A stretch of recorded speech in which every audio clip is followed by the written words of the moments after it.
Chapter 894. Keep an eye on all of them. I'll investigate further. Zhang Pengji said to Fu Wang. Before that, don't allow any of them to enter or leave the house or receive guests. Don't allow any servants to leave the city gate. If anyone is found to have violated the rules, kill them on the spot. Fu Wang said, I understand. Zhang Pengji ordered people to keep the boxes and keep an eye on them day and night to prevent any mistakes. Lu Shi said, Lanting, you're being too extreme. I'm worried that the aristocratic families in Chongzhou will act recklessly and start a mutiny. The aristocratic families that were killed were the bigger ones in Chongzhou. There were other small aristocratic families that were not involved. If Zhang Pengji made a big move, the small gentry clans would act upon hearing the news and think that they were threatened. Who knew what they would do? Zhang Pengji thought about it and said, Father's worries are not unreasonable. That's why I didn't exterminate all of them. I'm just keeping them locked up. When they think it through and spit out what doesn't belong to them, I'll set them free. The aristocratic families in Chongzhou.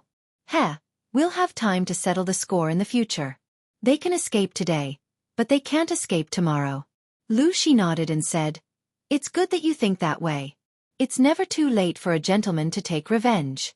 Only by judging the situation can one last. If Zhang Pengji's style of doing things was as fast as lightning, Lu Shi's style was silent. It was hard to say which was better.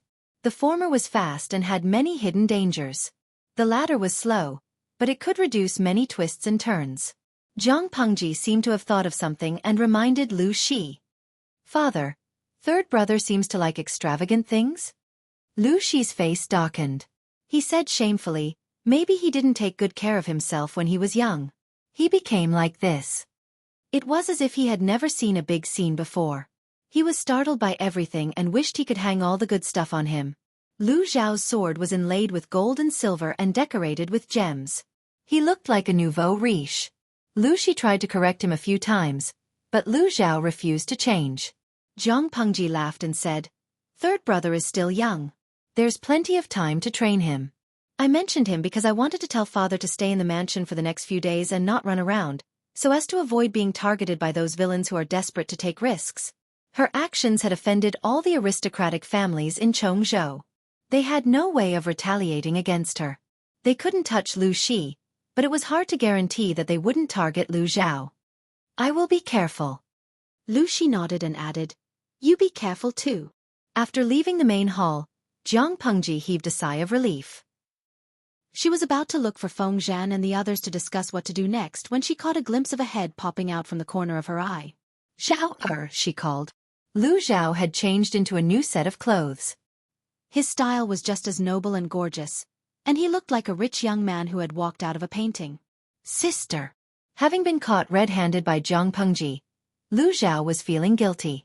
When he heard how Zhang Pengji addressed him, his eyes lit up again. What are you doing there? Of course I'm waiting for sister. There are some things that I'm not very clear about. Zhang Pengji asked. What is it? Lu Zhao hemmed and hawed for a while, his face almost turning red. Did they really do such a disgraceful thing? Lu Zhao's eyes drifted and he asked very softly. Although he was the son of a concubine, he was from the Lu family of Hejian. His body was branded with the mark of the aristocratic families. Lu Zhao was proud of his family background. He had never thought that the aristocratic families were so glamorous on the surface, but they had done such dirty deeds behind the scenes. Of course it's true. Zhao, you're not young anymore. Look for me in the future and let me bring you to see the outside world. If you really can't, look for the housekeeper and let him tell you what the real world is like. You're always in the backyard. What kind of knowledge can you have? Lu Zhao's cheeks turned red. His eyes were filled with shame. Zhang Pengji continued, The scandals that the aristocratic families in Chongzhou have done are far more than what I've revealed. Explain the facts one by one.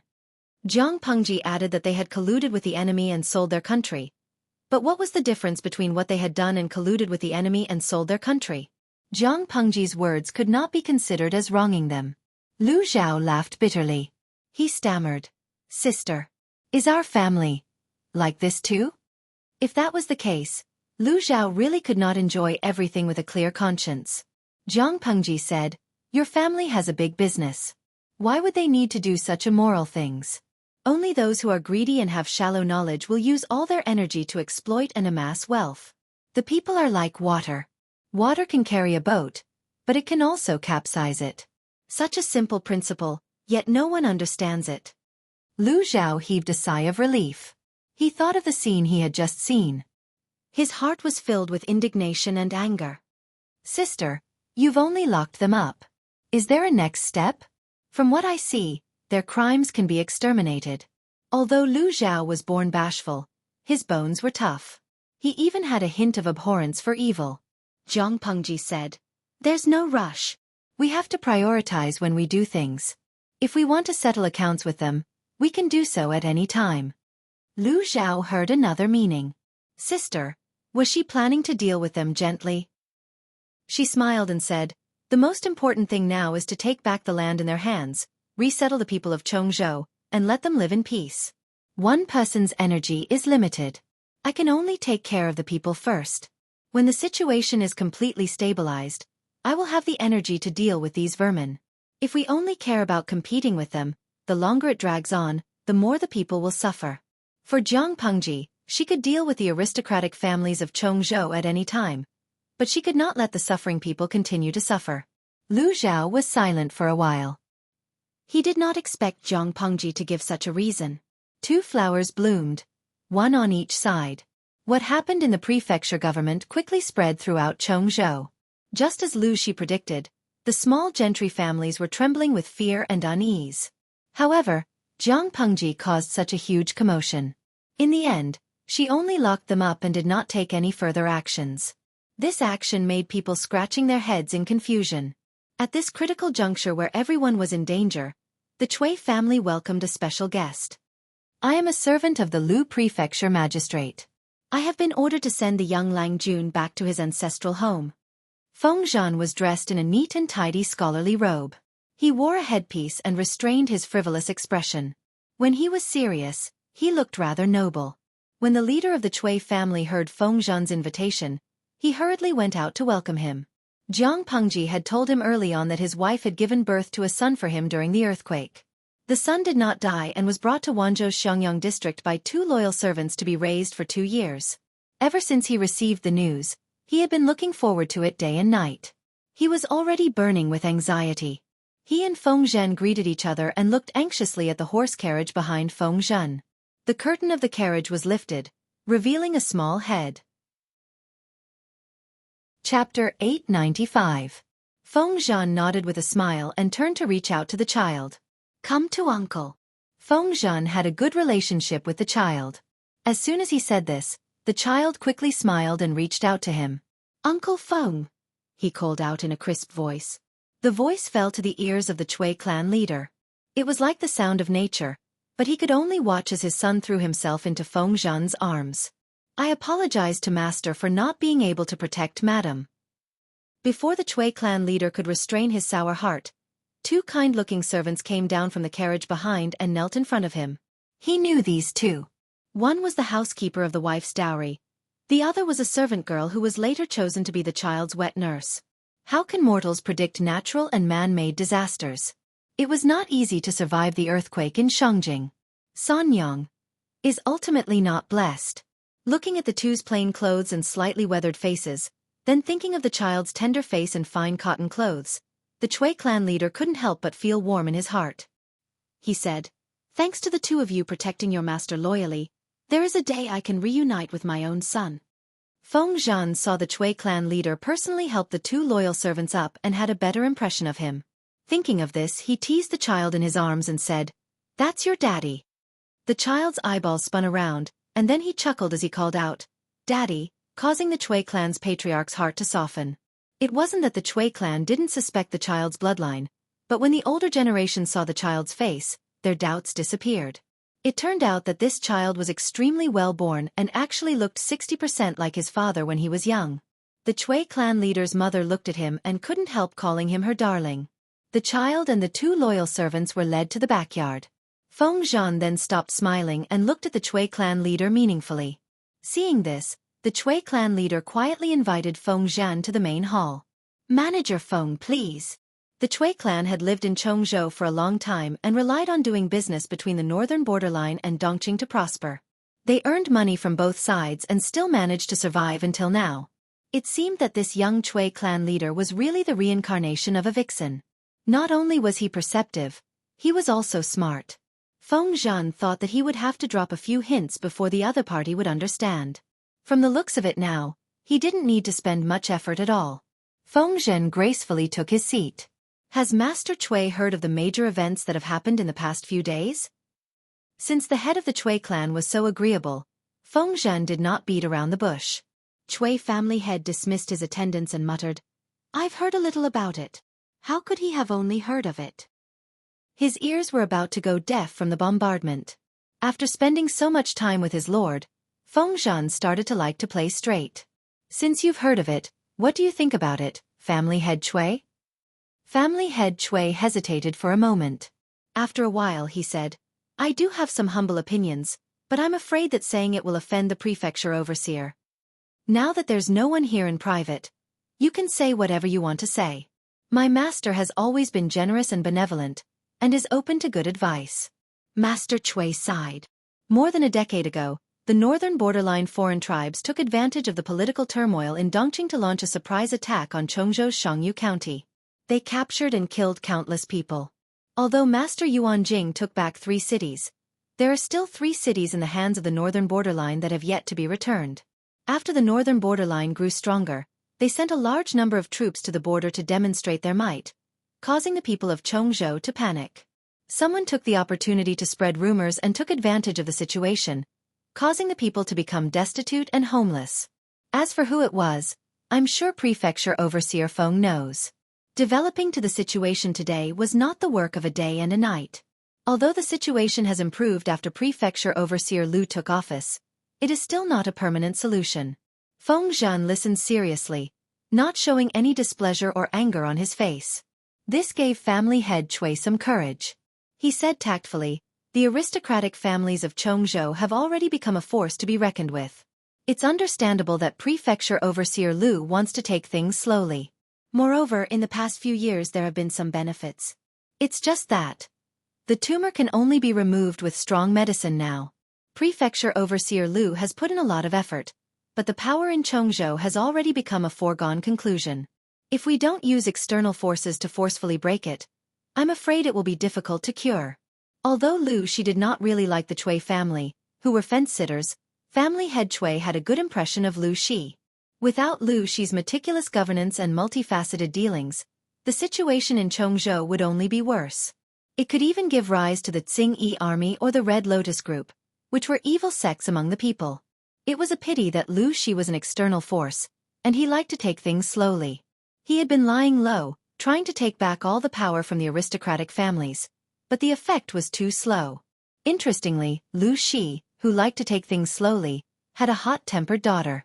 The moment she came, she gave the aristocratic families of Chongzhou a slap. He then thought about how Jiang Pengji had contacted him in advance. Family head Chui keenly sensed something. He felt that if he grasped this opportunity, he might be able to push his family up a notch.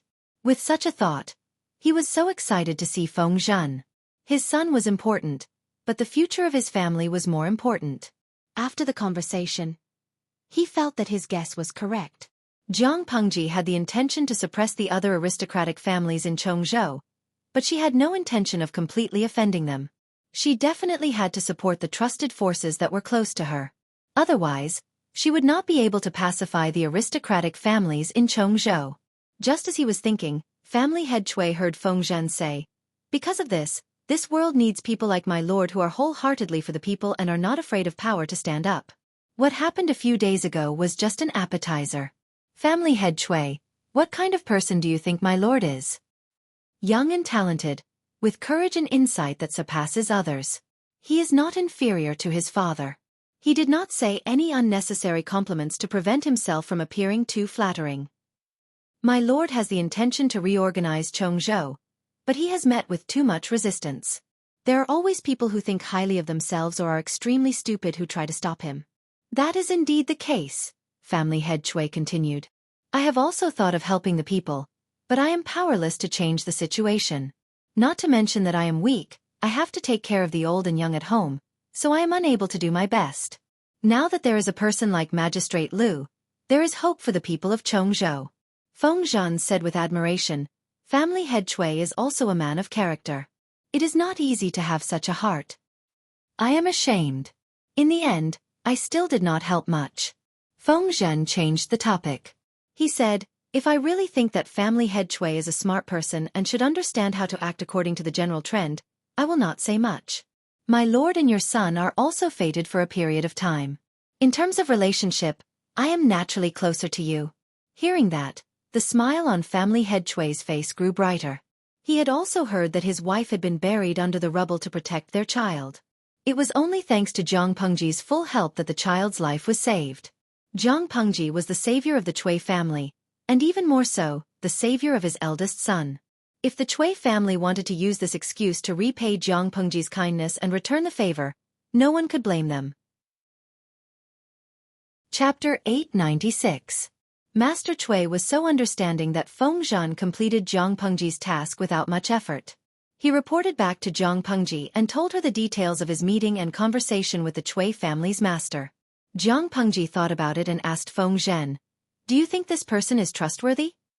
She had the intention to support the aristocratic families in her camp, but that was just a piece of candy. If the Cuis knew when to stop, she did not mind letting the Cuis reap the benefits and become a rising power in Chongzhou. If they were greedy and wanted to take both sides, she would not tolerate the Cuis. My lord, do you really think this person is trustworthy? Feng Zhen thought about it and said seriously, the Cuis started out as merchants. Because of their roots, they are not well received in Chongzhou. They are even lower than others in all aspects. My lord, you forcefully suppressed the aristocratic families in Chongzhou. For the Cuis, if the orthodox aristocratic families are suppressed, they will have a good opportunity to stand out. If my lord can support them, the Cuis will soar to the sky. Only when the aristocratic families in Chongzhou were suppressed could the second-class aristocratic families or commoner families have a chance to rise up. Under such circumstances, the Cuis could not continue to treat them like merchants. After all, they had seen Zhang Pengji's decisiveness and ruthlessness. Was it so easy to have a foot in two boats? If they were not careful, the boat would be destroyed and the people would die. The Cuis were rooted in Chongzhou. They did not dare to take the risk. Zhang Pengji tapped her fingers on the table. After thinking for a while, she finally agreed. You said that Cui Zhonghuan wanted me to give his little bean a name? Cui Zhonghuan was referring to Master Cui. His surname was Cui, and his first name was Yu. His courtesy name was Zhonghuan. Regardless of whether it was Yu or Huan, they both had the meaning of light. It was a good meaning. Feng Zhen smiled. Yes, but in my opinion, my lord should give him a nickname or a courtesy name that will be useful in the future. As for a proper name, it was better for Master Cui to come up with it himself. Feng Zhan had yet to experience Zhang Pengji's naming skills. He felt that his lord was well-read and had no problem with her literary talent. Reality proved that. Give me a courtesy name or a nickname. It's better to give me a courtesy name. It makes me sound more solemn. How about Bai? Feng Zhan's mouth twitched. Qiguan Rang, who was handling documents, was even more direct. He accidentally pushed down a pile of bamboo slips. Master, are you serious? If I remember correctly, isn't that the name of the Han Mei family's horse? When he heard the name of the horse, Feng Zhan almost burst out laughing. Who came up with such a stupid name? Zhang Pengji smiled, her eyes shining with a teasing light. She said, of course it's to scare you. You might as well call it Fushou. I prepared this name for Huayu's family's second treasure, but looking at how he and Jingxian rarely spend time together, I think there won't be any good news from Huayu in the next few years. I'll give him another name in the future. With such a simple-minded name like Bai Bai, Feng Zhen didn't mind whether Fushou sounded good or not. After all, it had a good meaning. Perhaps this is the so-called vulgar is elegant? The name Fushou can also be used. To this day, Feng Zhen still did not understand a principle. Being well-read did not equate to having outstanding literary talent. His lord was actually illiterate. Compared to Feng Zhen, who was kept in the dark, Qiguan Rang knew the truth. He said, It makes me feel that this longevity and Huai Yu's daughter, Chongqing, have a similar meaning. Both had a good meaning, but in reality, it was unbearably vulgar. Feng Zhen was puzzled. He signaled Qiguan Rang with his eyes, asking him to explain. Qiguan Rang said, "Simply put, if you don't want your child to bear an indescribable name, don't look for the Lord." Although it was an honor to be given a name by the Lord, it could not be done to the child, right? For example, Qiguan Rang did not look for Jiang Pengji when he wanted to name his daughter. Instead, he privately flipped through many ancient books. Who knew if the Lord would come up with names like Xueqi, Ruan, or Shunfeng?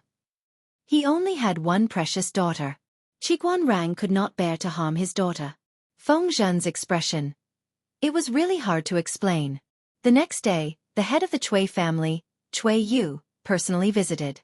Not only did he bring his eldest son, but he also brought a big gift for Jiang Pengji. The Cui family's Pledge of Allegiance. Looking at the Pledge of Allegiance, Jiang Pengji had a better understanding of the current head of the Cui family, Xueqi. He was a politician who had been delayed by business. Not only did he have a keen sense of smell and far-sighted vision, but he also had unimaginable courage and decisiveness. It was a pity that this kind of opportunistic businessman could only share blessings, not trials and tribulations, let alone a heart-to-heart. Once Jiang Pengji lost power or was unable to bring more benefits to the Cui family, the Cui family would most likely look for a more suitable partner. After jumping ship, they would kick her out. The reason the Cui family was willing to accept the olive branch from Jiang Pengji was mostly because she had slaughtered a group of Chongzhou aristocrats. If she had not done that, the Cui family would still thank her for saving their lives, but they would never bet on her. Head of the Cui family, what do you mean by this? Jiang Pengji pretended to be puzzled. She looked at the land deeds and slave sale contracts that Xueqi had presented. Her lips curled into a mysterious smile. Xueqi said, "Now that the world is in chaos, the people have no way to make a living. At the critical moment of the country's crisis, those greedy vermin unexpectedly took the opportunity to exploit the people. They are the vermin of the country. I am alone and can't stop them. I can only do what I can to comfort them. I heard that the officials' benevolent and righteous move is to station fields at the border and train the army to defend against the northern borderline. It is really a blessing for the people of Chongzhou. I do not have a lot of assets, but I started my business with the people. How can I forget my roots? I only hope that the official will save the people from the disaster." The smile on Jiang Pengji's face grew wider. Everyone liked to hear compliments, and she was no exception. She had to admit that Xueqi's business boasting was very pleasant to her ears. Jiang Pengji then picked up the account book and carefully looked at the things listed on it. The Cui family left behind the clan's sacrificial field and even rented a portion of the fertile land that they bought at a fair price to her for free. Of course, the proportion of these fields was not large. The largest proportion was the fertile land that they bought from the people. However, compared to the previous aristocrats, the Cui family still had some conscience. Although they lowered the price, they only lowered it by 30%. It was better than those ruthless people who lowered the price by 30 or 40 times.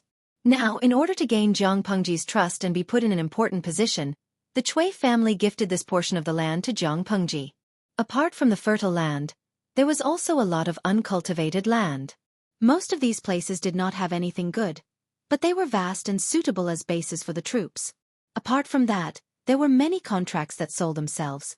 She roughly looked at them and realized that these contracts were all for the people of Chongzhou.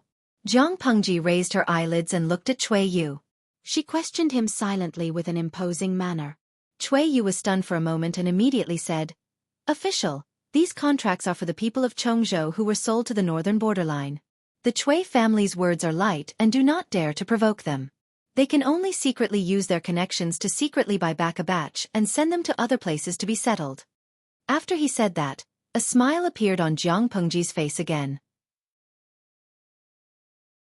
Chapter 897. Xueqi could not have asked for more. Only those of the same generation or elders who had a good relationship with him could call him by his courtesy name. Jiang Pengji's question was a hint of intimacy. If it had been another woman, Xueqi might have misunderstood, but since it was Jiang Pengji, he dared not. There was no other reason. He did not realize that the other party was a woman, and even subconsciously ignored her. When he faced Jiang Pengji, he always had the illusion that he was facing the emperor.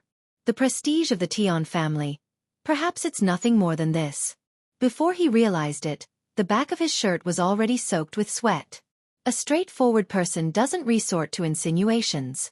Since all of you think so highly of me, I naturally can't be stingy. Zhang Pengji accepted Mrs. Chui's pledge of allegiance without any psychological pressure. Next, it was time to let Mrs. Chui see her determination. Have you heard of the bamboo paper in Hejian County? Chui Yu's heart suddenly trembled. He was so shocked that his eyes went round and his tongue went numb. He almost forgot how to speak. Hejian bamboo paper? How could he not have heard of it? The Chui clan made their fortune through business. Although they already had some reputation and heritage, they were still merchants in the end and were not taken seriously by others. The more it was like this, the more the Chui clan wanted to ascend to a higher level. Things like bamboo paper could only be touched by noble families. It wasn't that the Chui family didn't have the money to buy it, but they didn't even have the qualification to order it. He was anxious, and a bold idea circled in his mind. Could it be that She was going to give up the profits from the bamboo paper? Even if it was just a piece of the cake, it was enough for Chui's to digest. However, this thought did not exist for long before Chui Yu forcefully suppressed it. Based on the intuition of a merchant, the woman in front of him could not be underestimated, nor could she be judged by the secular standards. For some people, the more you wanted something from them, the more they wouldn't give it to you. On the contrary, there might be a windfall. Chui Yu said, the Hejian bamboo paper is a treasure sought after by all the famous people in the world. I have naturally heard of it. Zhang Pengji said, my mother has been intelligent and quick-witted since she was young. The bamboo paper was created based on Kai Ho's paper. Unfortunately, due to the limitations of the materials, they were unable to mass-produce them. His mother often said that bamboo paper wasn't something that only one family had. It's just that she's afraid that someone will use it to create trouble, so she's been hiding the craftsmanship of bamboo paper. It's not that she's selfish and doesn't want to teach it to others. Chui Yu had no way of verifying whether Gu Min had said those things, so he just let Gu Min say whatever she wanted. Chui Yu's heart skipped a beat, almost skipping a beat. He nervously swallowed his saliva. It was clear that he was already cheering in his heart, but on the surface, he had to maintain his composure. The implication of Zhang Pengji's words was very clear. She was satisfied with Chui's performance this time, so she allowed Chui to have a share of the big cake of bamboo paper. Zhang Pengji continued, this is my mother's unfulfilled wish. As her daughter, I naturally have to inherit it. However, just like what his mother had been worried about, the biggest problem in mass production of bamboo paper was the raw materials.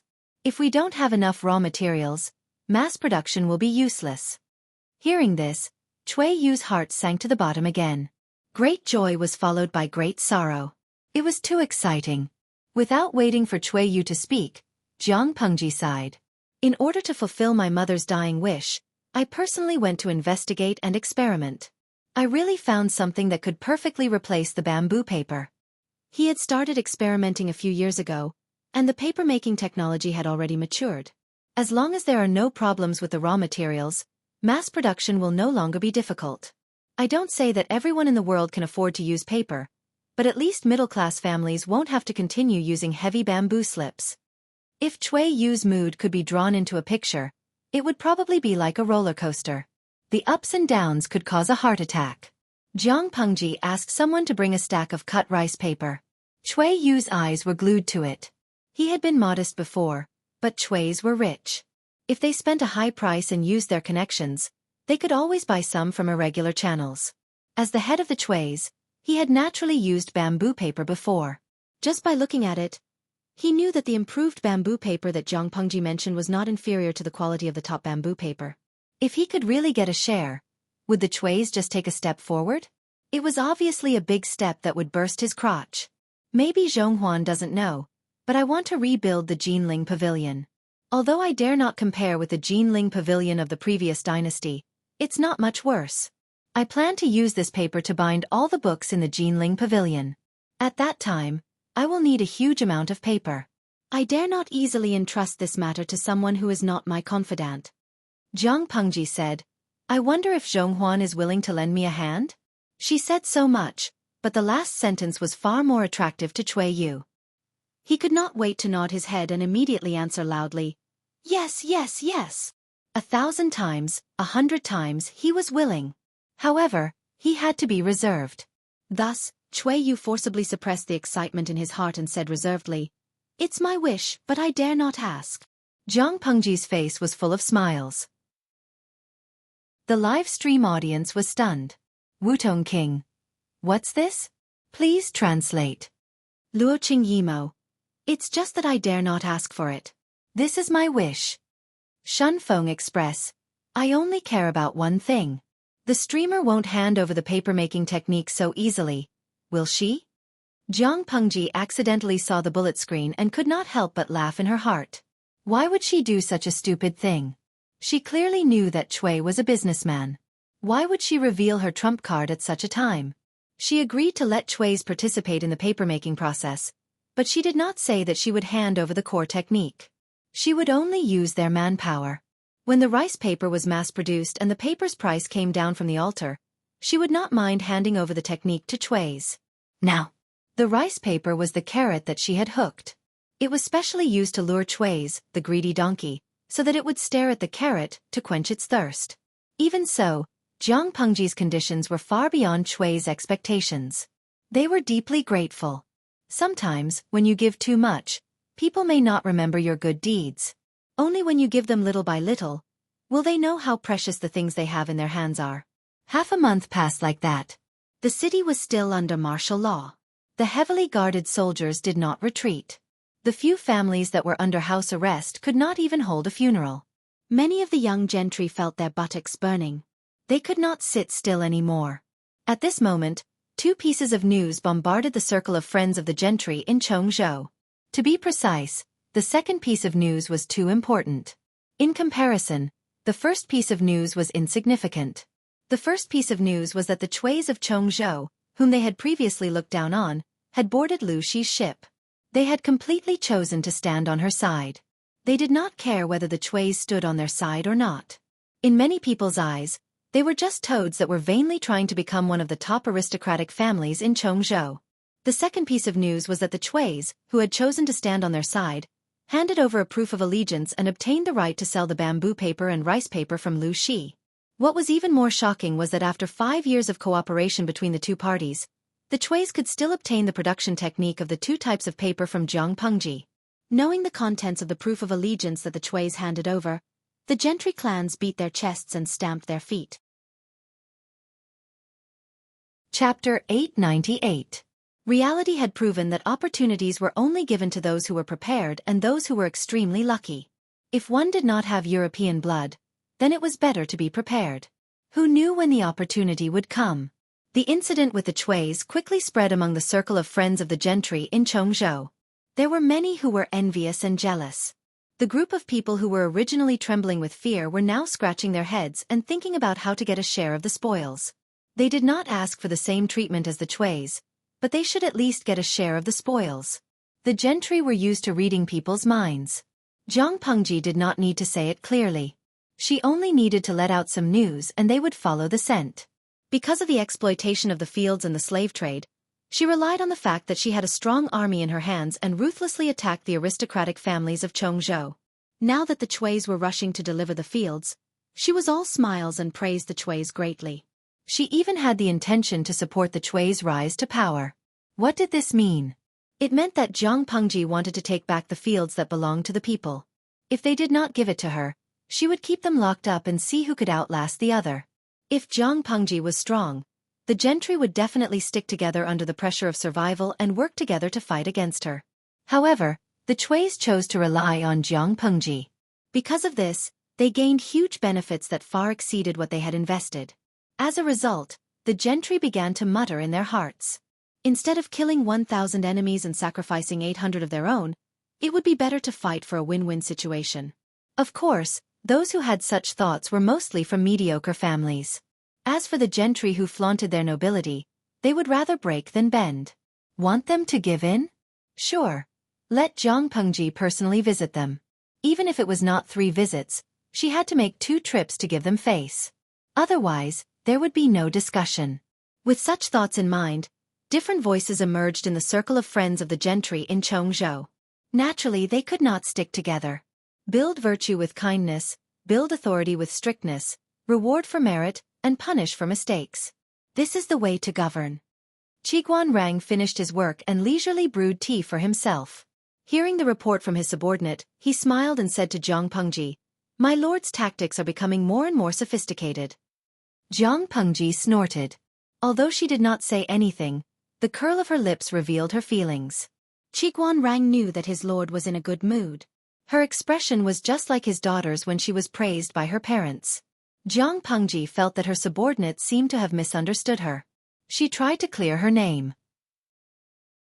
It's better to be straight than to do things. Your lord isn't the kind of stubborn person who won't turn back until she hits a brick wall. If being flexible can reduce trouble, I won't disdain to do it. Qiguan smiled but said nothing. He had known Zhang Pengji for more than 6 years. It could even be said that he had watched her grow up. How could he not know the changes in her? Zhang Pengji was not anxious at all. She sat on the fishing platform calmly and smiled as she watched the group of fishes fighting for their own interests. The aristocratic families that she had placed under house arrest earlier were also dumbfounded. In their script, Zhang Pengji should be boycotted by the aristocratic families of Chongzhou. They should exert pressure on her and force her to submit. When Zhang Pengji could not take it anymore, she would release them from house arrest. They could then take the opportunity to guide public opinion and clear their names once and for all. Who could tell them what was going on? Why was reality so different from the script they had read? A loud bang broke the sorrowful atmosphere. The people who were sobbing softly were so frightened that they did not dare to make a sound. The gloomy and heavy mourning hall was hung with white banners and white silk. A coffin made of gold-threaded nanmu was placed in the middle. Because the entire clan was placed under house arrest on the clan land, not only could they not hold a grand funeral, they could not even bury the coffin. After some inquiries, they found out that the aristocratic families of Chongzhou were wavering in their stance. The hot-tempered clan elder exploded on the spot and threw his cup in anger. "Son of the Liu family! You've gone too far." The white-haired clan elder was so angry that he was about to have a heart attack. The muscles on his face twitched strangely. "Clan elder, what should we do now? Liu Shi obviously doesn't want to let us off easily. Are we supposed to keep him under house arrest and prevent the old master from being able to rest in peace? It has been dragged on for more than 20 days. If it continues to drag on, I'm afraid it will be difficult for the deceased husband's resentment to dissipate." The widow wore mourning clothes and mourning clothes. Her eyes were filled with tears, and her delicate and pitiful demeanor added to her charm.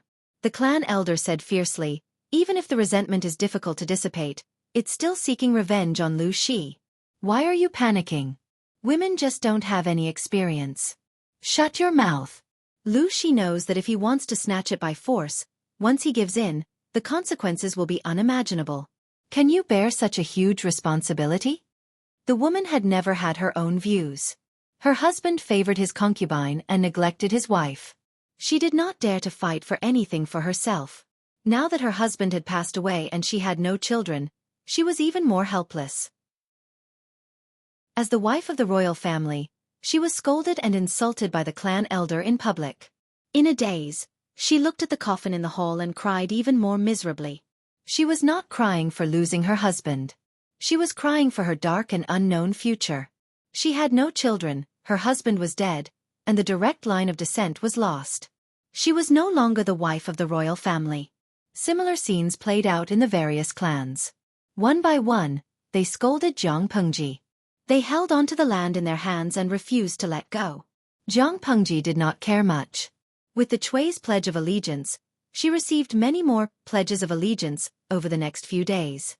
The land that she obtained was not considered fertile, but it was more than enough to train the troops, build a military camp, and set up a paper-making workshop.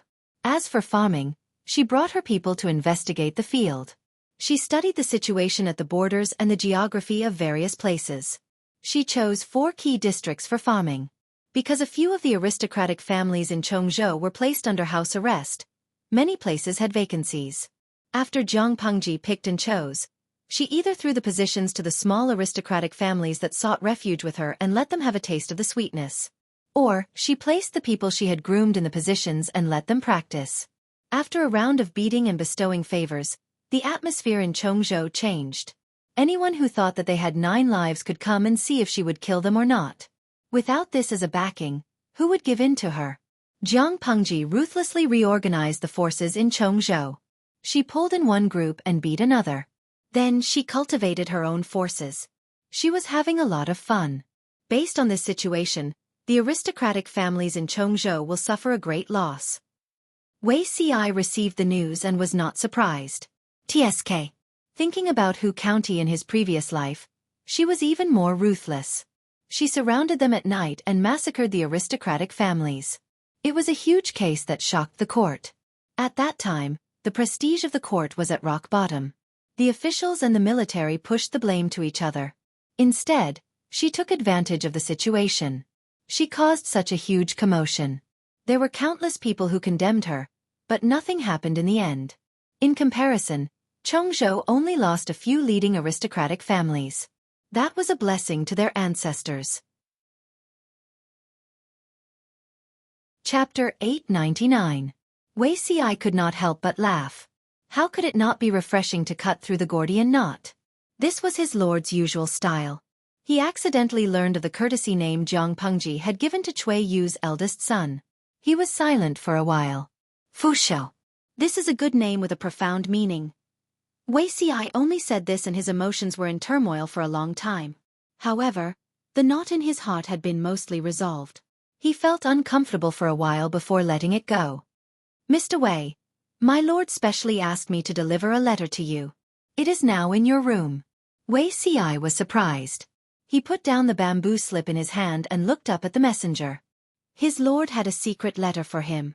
It must be an important matter. How could she leave it in his room? Servants usually came in and out to clean.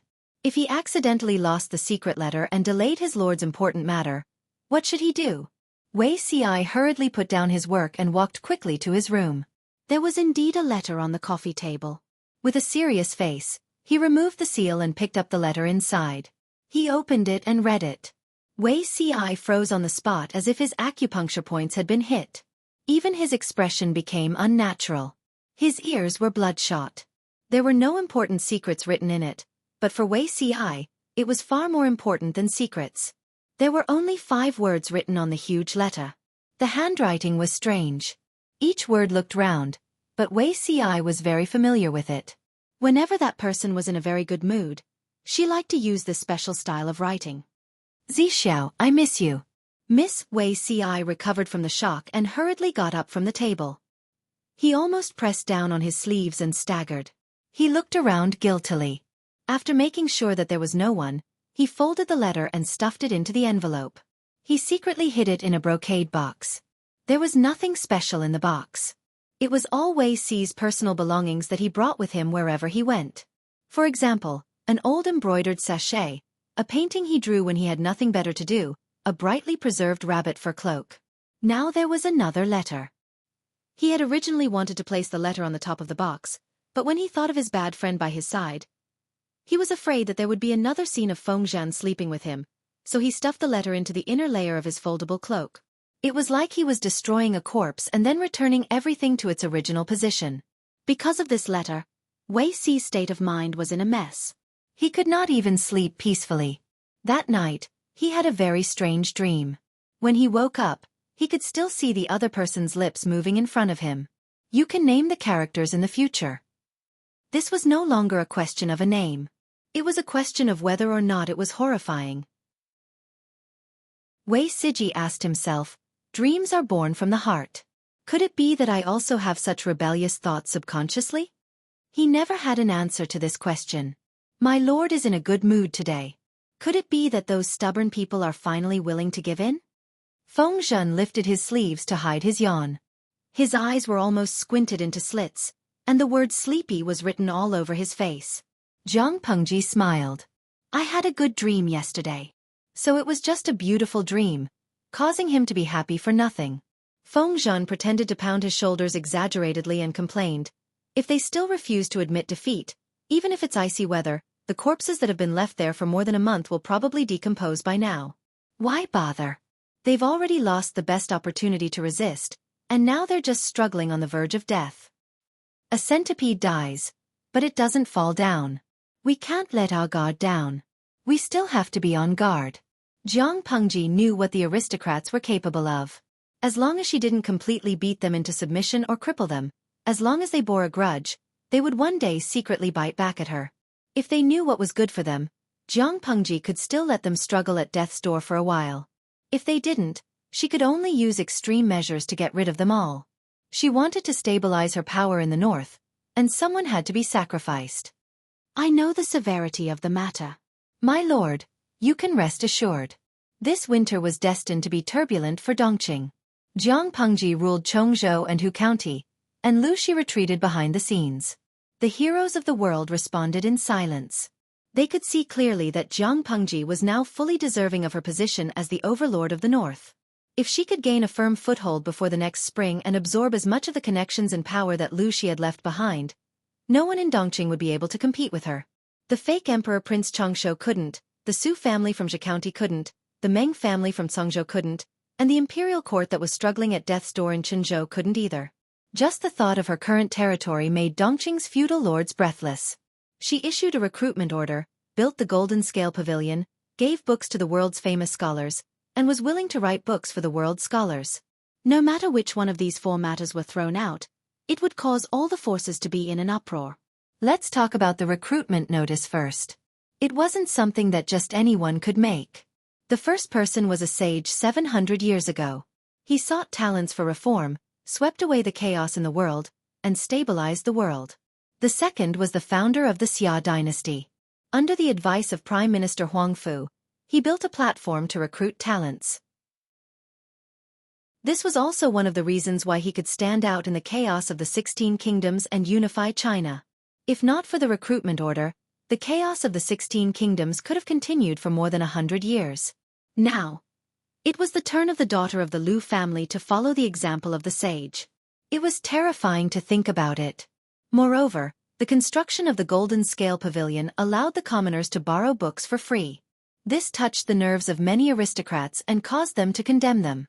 However, even if they thought that the commoners were not qualified to read the books of the sages, they could not say it out loud. Therefore, they used the former Prime Minister Huang Fu Xiu as a breakthrough point. He had been dead for hundreds of years. Because of Jiang Pengji, he was dragged out, verbally whipped, and killed by many aristocrats. Everyone said that Prime Minister Huang Fu was a star of calamity. The chaos of the 16 kingdoms for more than 200 years was also caused by him. They cursed him for threatening the young lord, mobilizing troops without authorization, and even said that he established his own government and had the intention to rebel. If Xia Gaozong had not endured hardship and endured humiliation, how could he have killed the traitor? Looking through the history books, traitors ended up being dismembered and cooked. Lu Shi, who dared to imitate him in building the Golden Scale Pavilion, naturally would not have a good ending. After a round of scolding, those who did not know would think that Jiang Pengji dug up their ancestral graves. In conclusion, Jiang Pengji definitely had the intention to rebel. If she did not get rid of it now, she would definitely harm the people in the future. It would be too late by then. It was an impassioned declaration. It was a pity that there was only one group of people scolding.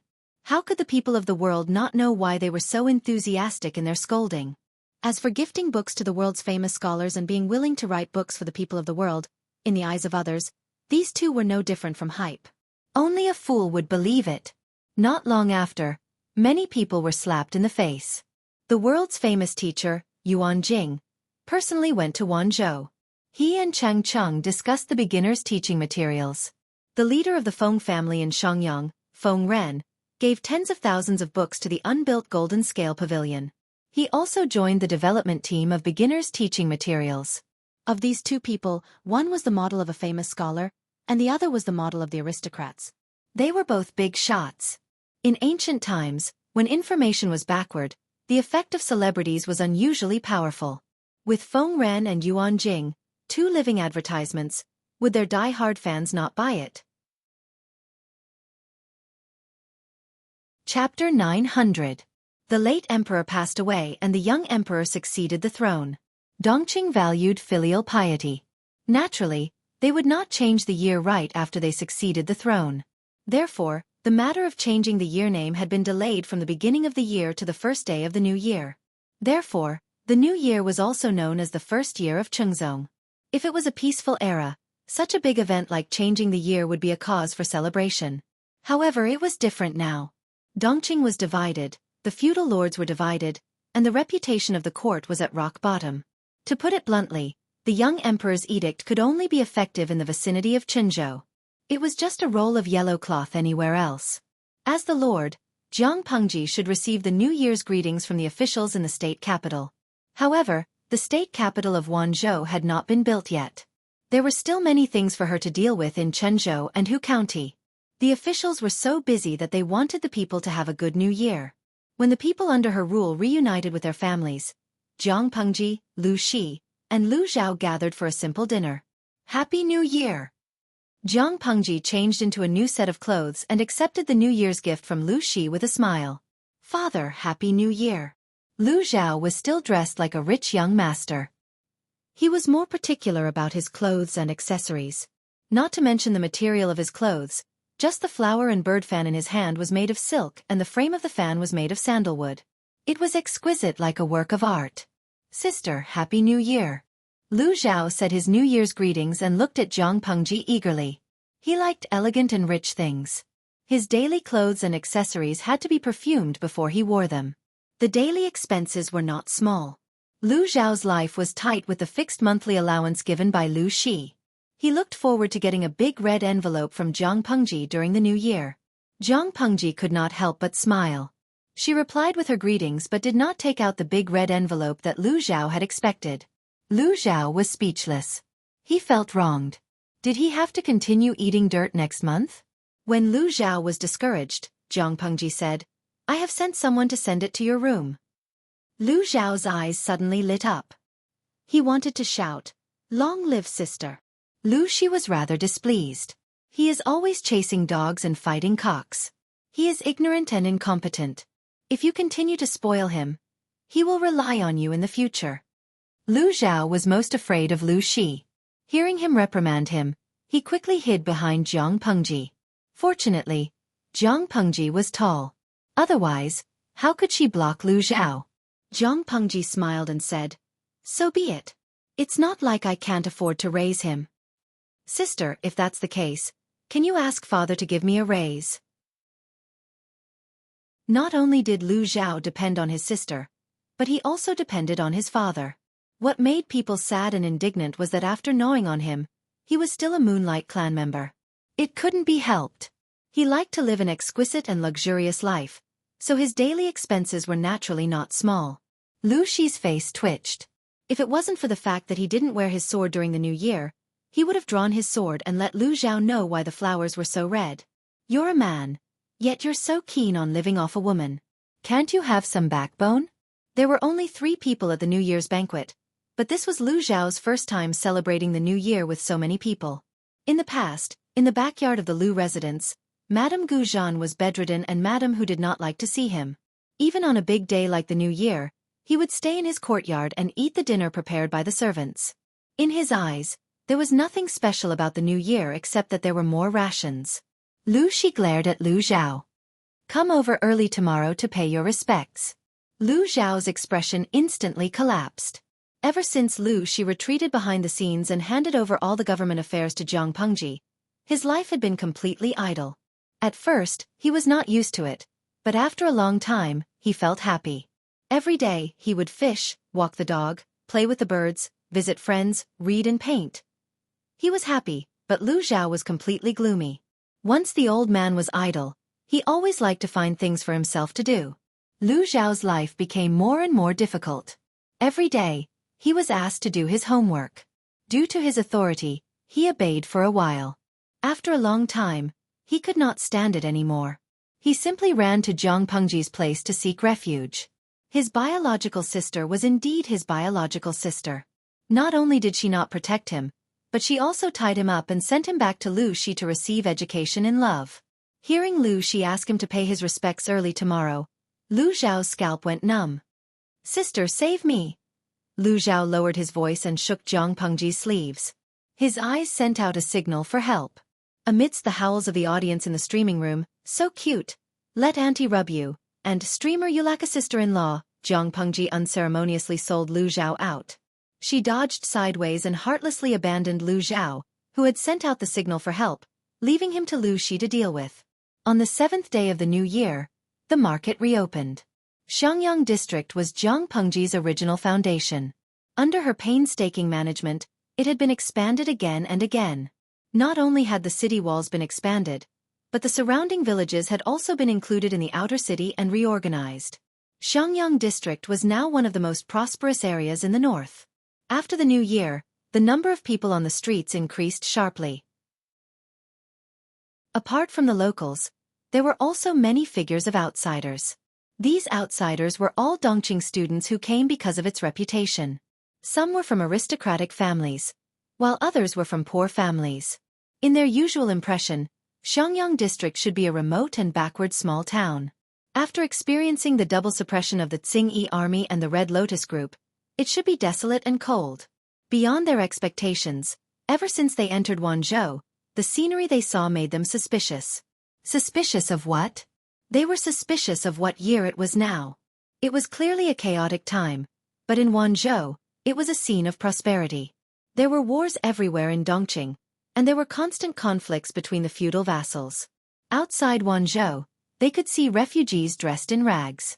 Once they crossed the border, they could see well-proportioned fields and straw in the middle of the fields. Occasionally, they could see hard-working commoners and urchins. After entering the city, they couldn't believe their eyes. The streets were neatly planned, the eaves were arranged neatly, the houses on the left and right were exquisite and elegant. The vendors on the street were all in high spirits, their faces glowing. Not only were they in good spirits, but the clothes they wore were also very clean. There were few patches on them. Happy New Year! In the streets and alleys, joyous celebrations could be heard everywhere. Happy New Year! A little girl in a red coat stood by the side of the road. She raised her head and looked at the vendor who was carrying the goods in a daze. The vendor didn't hear her at first, but the little girl shouted again seriously.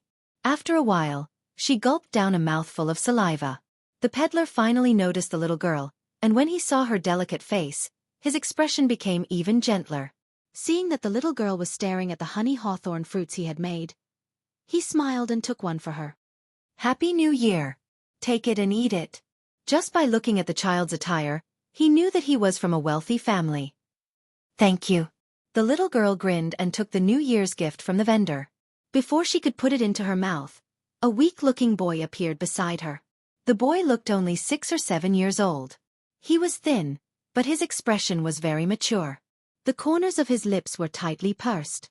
Uncle, you have to do business too. You can't take advantage of others. He raised one hand and took the little girl's hand. With his other hand, he took out a few coins from the money bag at his waist and gave it to the vendor.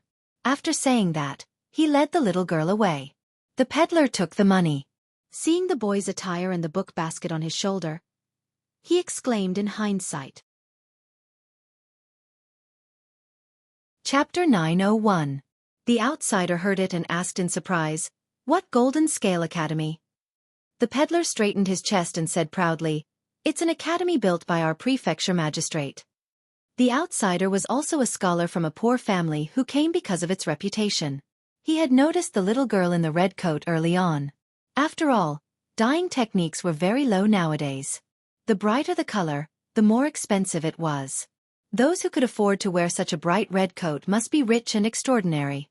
Seeing that there was no servant by the girl's side, his sense of justice was triggered. He was afraid that someone would kidnap the child, so he stopped for a while. The person asked the peddler doubtfully, "When did the prefecture magistrate of Lu build an academy?" "Didn't he just build Golden Scale Pavilion?" "It was built a month ago. It's a place for children to study." It turned out to be a private school to teach children. Little did they know that it was not an ordinary private school. The reason for the establishment of Golden Scale Academy could be traced back to a few months ago. Yuan Jing, Cheng Cheng, Feng Ran, and 2 other highly respected scholars formed the initial teaching material compilation team. However, the teaching materials they compiled were too obscure for adults, let alone for children to learn. Jiang Pengji directly rejected their first version of the plan. She mentioned it unintentionally, prompting them to have the idea of opening an academy for children. They were knowledgeable, so they naturally felt that the beginner's teaching material was extremely shallow. However, children without any foundation would not understand. If they could not let the children understand, wouldn't their beginner's teaching material be useless? After careful consideration, they wanted to find a group of young children and test the beginner's teaching material on them. To put it bluntly, they would be lab rats. Zhang Pengji was happy to see it happen. She waved her hand and allocated land for them. She connected the original residences and turned them into an academy. She was too lazy to think of the name of the academy, so she directly used the name Golden Scale Pavilion. As for the source of students, Zhang Pengji was not worried. She directly selected children of suitable age from the orphans of the fallen soldiers. There were not only boys but also girls.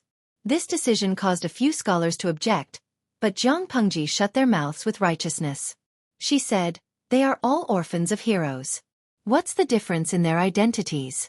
Some of the soldiers died young and had only one daughter. Their fathers fought for me. How can I treat their descendants differently because of their gender? Wouldn't it disappoint people if this got out?" Now that he said it, it seemed to make sense. After several rounds of careful selection, the first batch of students of the Golden Scale Academy had been selected. Their average age ranged from 5 to 7 years old. There were 100 boys and 100 girls. When Feng Zhan heard about this, he hurriedly made a scene with Zhang Pengji and stuffed his son inside. He was far away in Chongzhou and wouldn't be able to return to Wanzhou for the next few years. He couldn't keep letting his son study by himself, could he? If he had companions of the same age to study with him, perhaps it would make him more lively? Moreover, the first batch of lab rats. The first batch of students would definitely be taught by highly respected old scholars, such as Yuan Jing. As it turned out, Feng Zhan was right. The teacher really did have the mirror of the deep abyss. Zhang Pengji took the opportunity to give them some advice. The children should be divided into classes according to their age and learning progress. Previously, they had already mentioned the division of subjects. Now that they were going to be divided into classes and grades, it was not difficult for Yuan Jing and the others to accept it. In fact, dividing the students into classes was more efficient and targeted than letting all the students study together. After all that, Zhang Pengji suggested to make uniform clothing for the children. Master Yuan Jing was speechless. Why didn't he realize that this student was so good at making trouble? When he asked for the reason, she answered, "It's neat and uniform. It's comfortable to look at." It was a very good and powerful reason. Master Yuan Jing wanted to say something but stopped. In the end, he let Zhang Pengji do it. Anyway, she was the one paying for the expenses. What was he worried about? Zhang Pengji let Xueqi and Feng Jin be in charge of the school uniforms. She found a tailor to measure each student's figure. What's missing? What's missing? Oh right, the school badge. Zhang Pengji was inspired. She designed the boys' and girls' uniforms. She even drew 5 flowers made of scales. Looking at the ready-made clothes made by the embroidery mother, Xueqi almost couldn't control the primitive power in his body. What was the experience of having a squandering lord? One could tell by looking at his current state. His lord wasn't spending money. She was throwing it away. The school uniform and the identity badge were equivalent to 2 months' worth of food for an ordinary family of 4. However, in all fairness, the school uniform that his lord mentioned was quite nice. The school uniform was blue and white. The collar was embroidered with an exquisite and elegant school badge. Every student was also given an identity badge. The basic information of the students was engraved on the front of the badge. On the north side was the school badge designed by Zhang Pengji. The bottom was engraved with cloud patterns. After choosing a good day, 200 students worshipped the portrait of their master and officially enrolled in the school. They learned literature in the morning and martial arts in the afternoon. The contents of the boys' and girls' classes were the same in the morning. It was all in the beginners' textbooks. It was different in the afternoon. The boys learned riding and shooting, while the girls learned the techniques of physical training, grappling, and needlework. The morning arrangements were for them to enter the school at 4:45 in the morning and leave at 4:45 in the afternoon. The afternoon arrangements were for them to enter the school at 4:45 in the morning and leave at 4:45 in the afternoon. If the children lived far away or had difficulties, the academy would also provide dormitories and meals. For this reason, Jiang Pengji specially transferred a good-tempered corporal from the military camp to be a martial arts instructor for the boys. She also asked Jiang Nongqin to transfer a few outstanding and patient female soldiers from the female camp to be the instructors for the girls. The techniques of physical training that the girls learned were the physical training techniques that Jiang Pengji had improved for the female soldiers. The children were still young and very malleable. When this batch of children grew up and the outside world saw the effects of the teaching, the girls' class in the Golden Scale Academy could truly gain a foothold. The blue and white school uniforms that these children wore gradually became a familiar symbol to the people of Xiangyang district. Wei Jingxian, who had finished her official duties for the day, returned home. As soon as she entered the main hall, she saw the boy from Fengzhen's family reprimanding Chongqing rigidly. Chongqing, who was dressed in red, still had her head lowered. She stuck out her tongue and licked the bee sugar coating on the outside of the hawthorn fruit until it was wet. What situation was this? You can't leave the manor as you wish in the future. There are more and more outsiders and the security in the district is not as good as before. Chongqing has a wet nurse. After saying that, she slurped again. Sparkling saliva hung from the corner of her mouth. The sugar coating on the hawthorn fruit in her hand had also been licked away. That won't do. It was still dangerous for the elderly, the weak, women, and children to encounter sudden incidents. Chongqing pouted. Tears quickly gathered in her watery eyes. After a while, she cried out loud.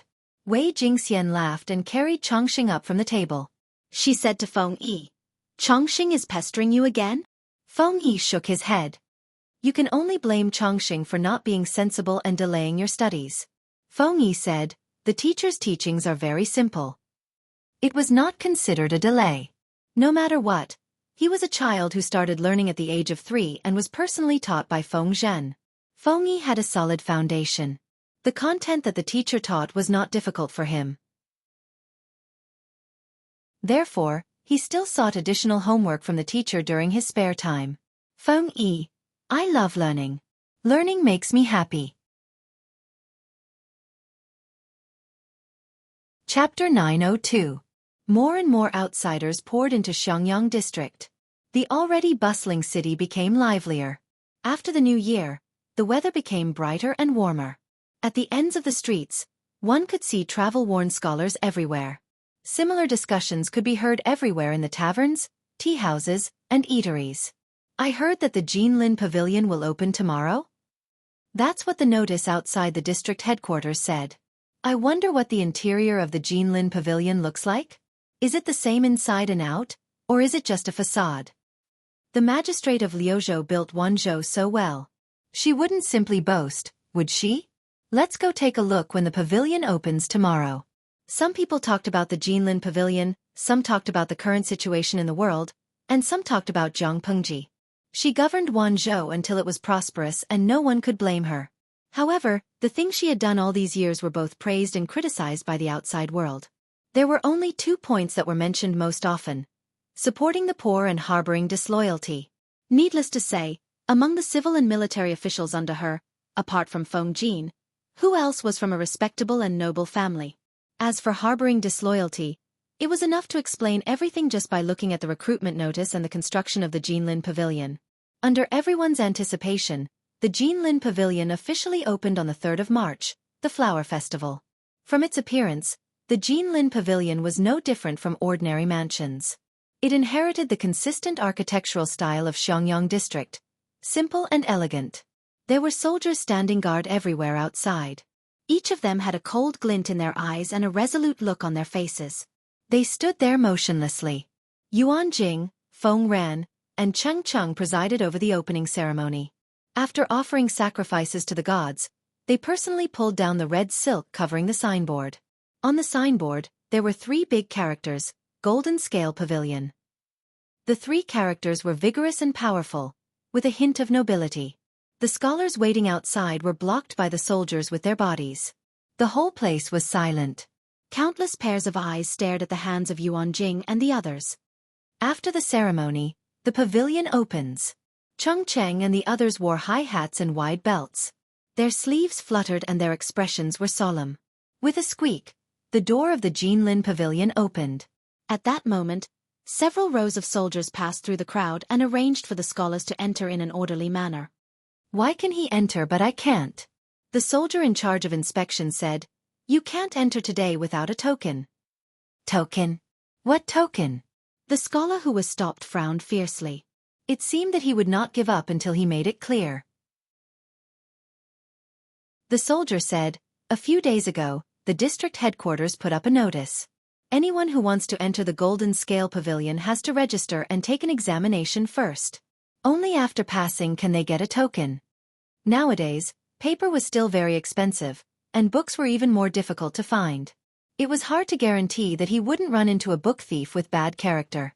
Xueqi and the others slightly adjusted the threshold to enter the Golden Scale Pavilion. The assessment of literary talent was secondary.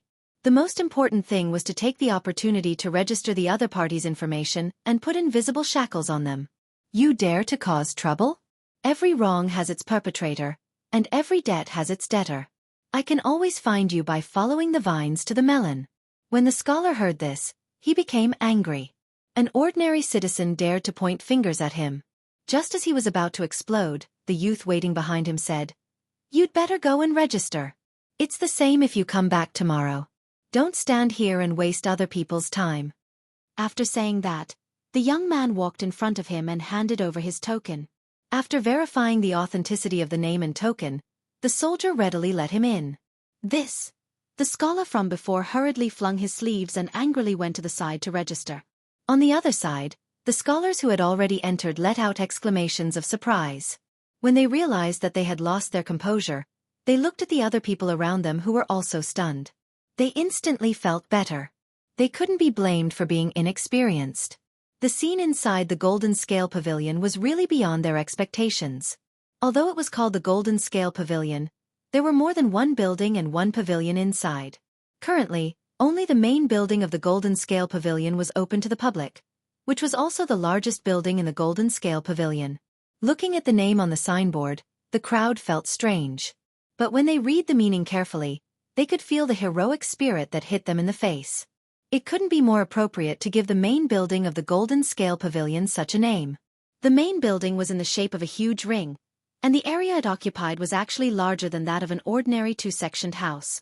There were 4 large doors, 8 small doors, and 36 wooden windows with hollow patterns. When the door was opened, the interior was brightly lit. Rows of bookshelves surrounded the building in a ring. Many of the bookshelves were already filled with paper books. There was a sign on each bookshelf, which briefly described the type of books on the bookshelf. The interior of the building was ingenious. The bookshelves themselves were divided into private rooms of various sizes. In the private rooms, there were mats for people to rest on. Apart from that, there was also a writing table and a set of brush and ink. What was even more amazing was the design of the dome on the second floor. It made full use of natural light. Even if there was no oil lamp in the room, as long as there was sufficient light outside, the room wouldn't feel dark when the windows on the second floor were opened. This is... The scholars who were qualified to enter the Golden Scale Pavilion approached one after another. Some of them were even so excited that they forgot to speak. The Golden Scale Pavilion. The well-deserved Golden Scale Pavilion. The crowd calmed down. Someone was about to step forward to take a book from the bookshelf, but was unexpectedly stopped by someone. Before that person could speak, the person explained, "Although the books in the Golden Scale Pavilion are free to read, you can't touch them casually. If you want to read any book, just ask someone to bring it to you. If you want to borrow books and copy them, bring your token over there to register. We will provide brush and ink at a low price."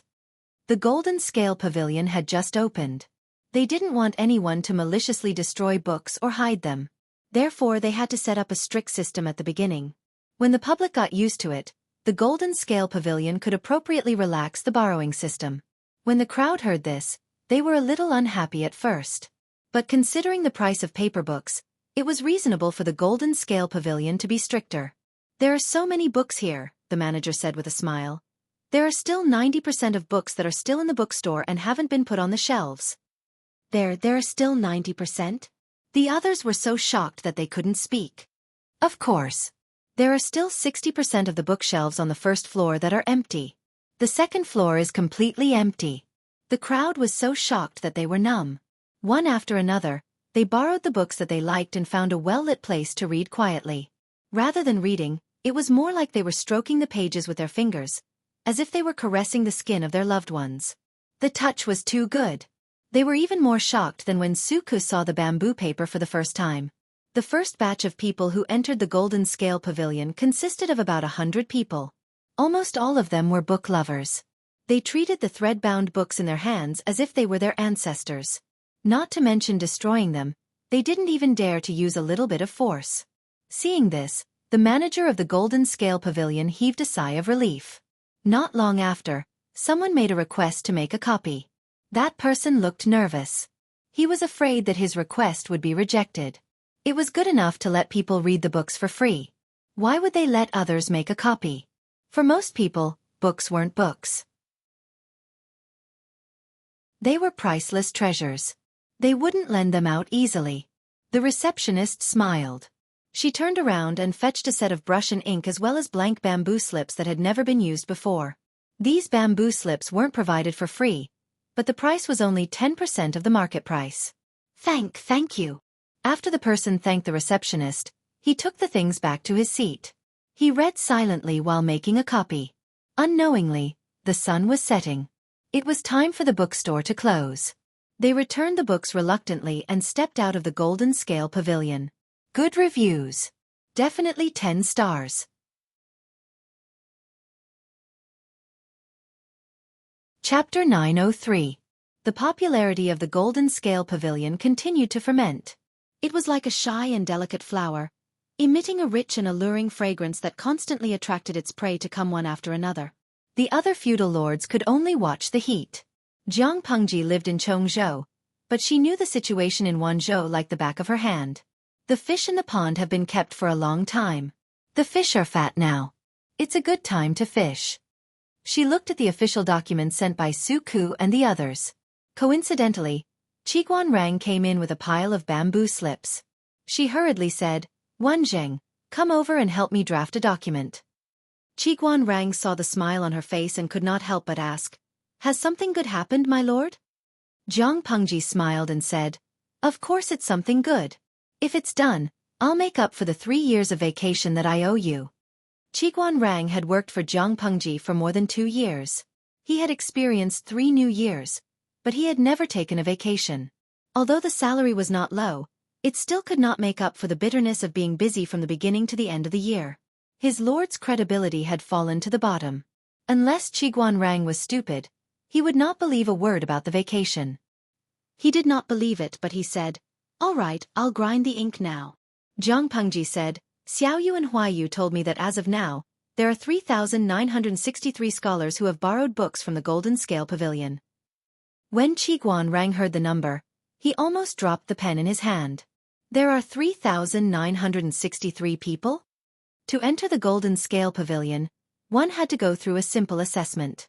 Only those who passed the assessment had the right to register their name and make a token. As long as they checked the number of tokens, they could know how many people had entered the Golden Scale Pavilion. Jiang Pengji also used this method to collect basic information about the scholars.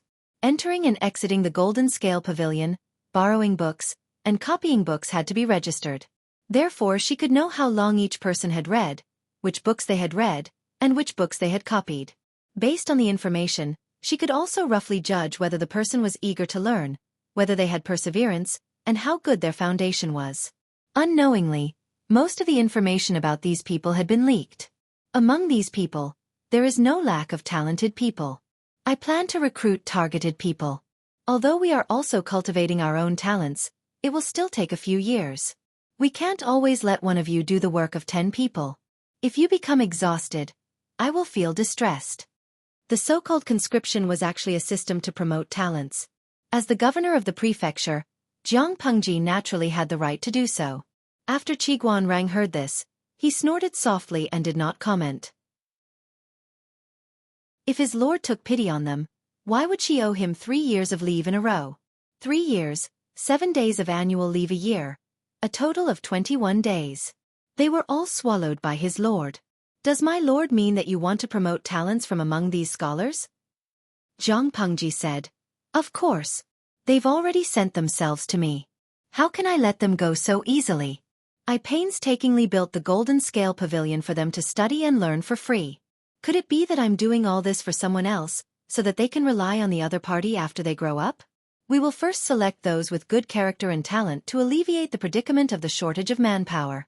As for the rest, you can come and go as you please. The corner of Xueqi's mouth twitched.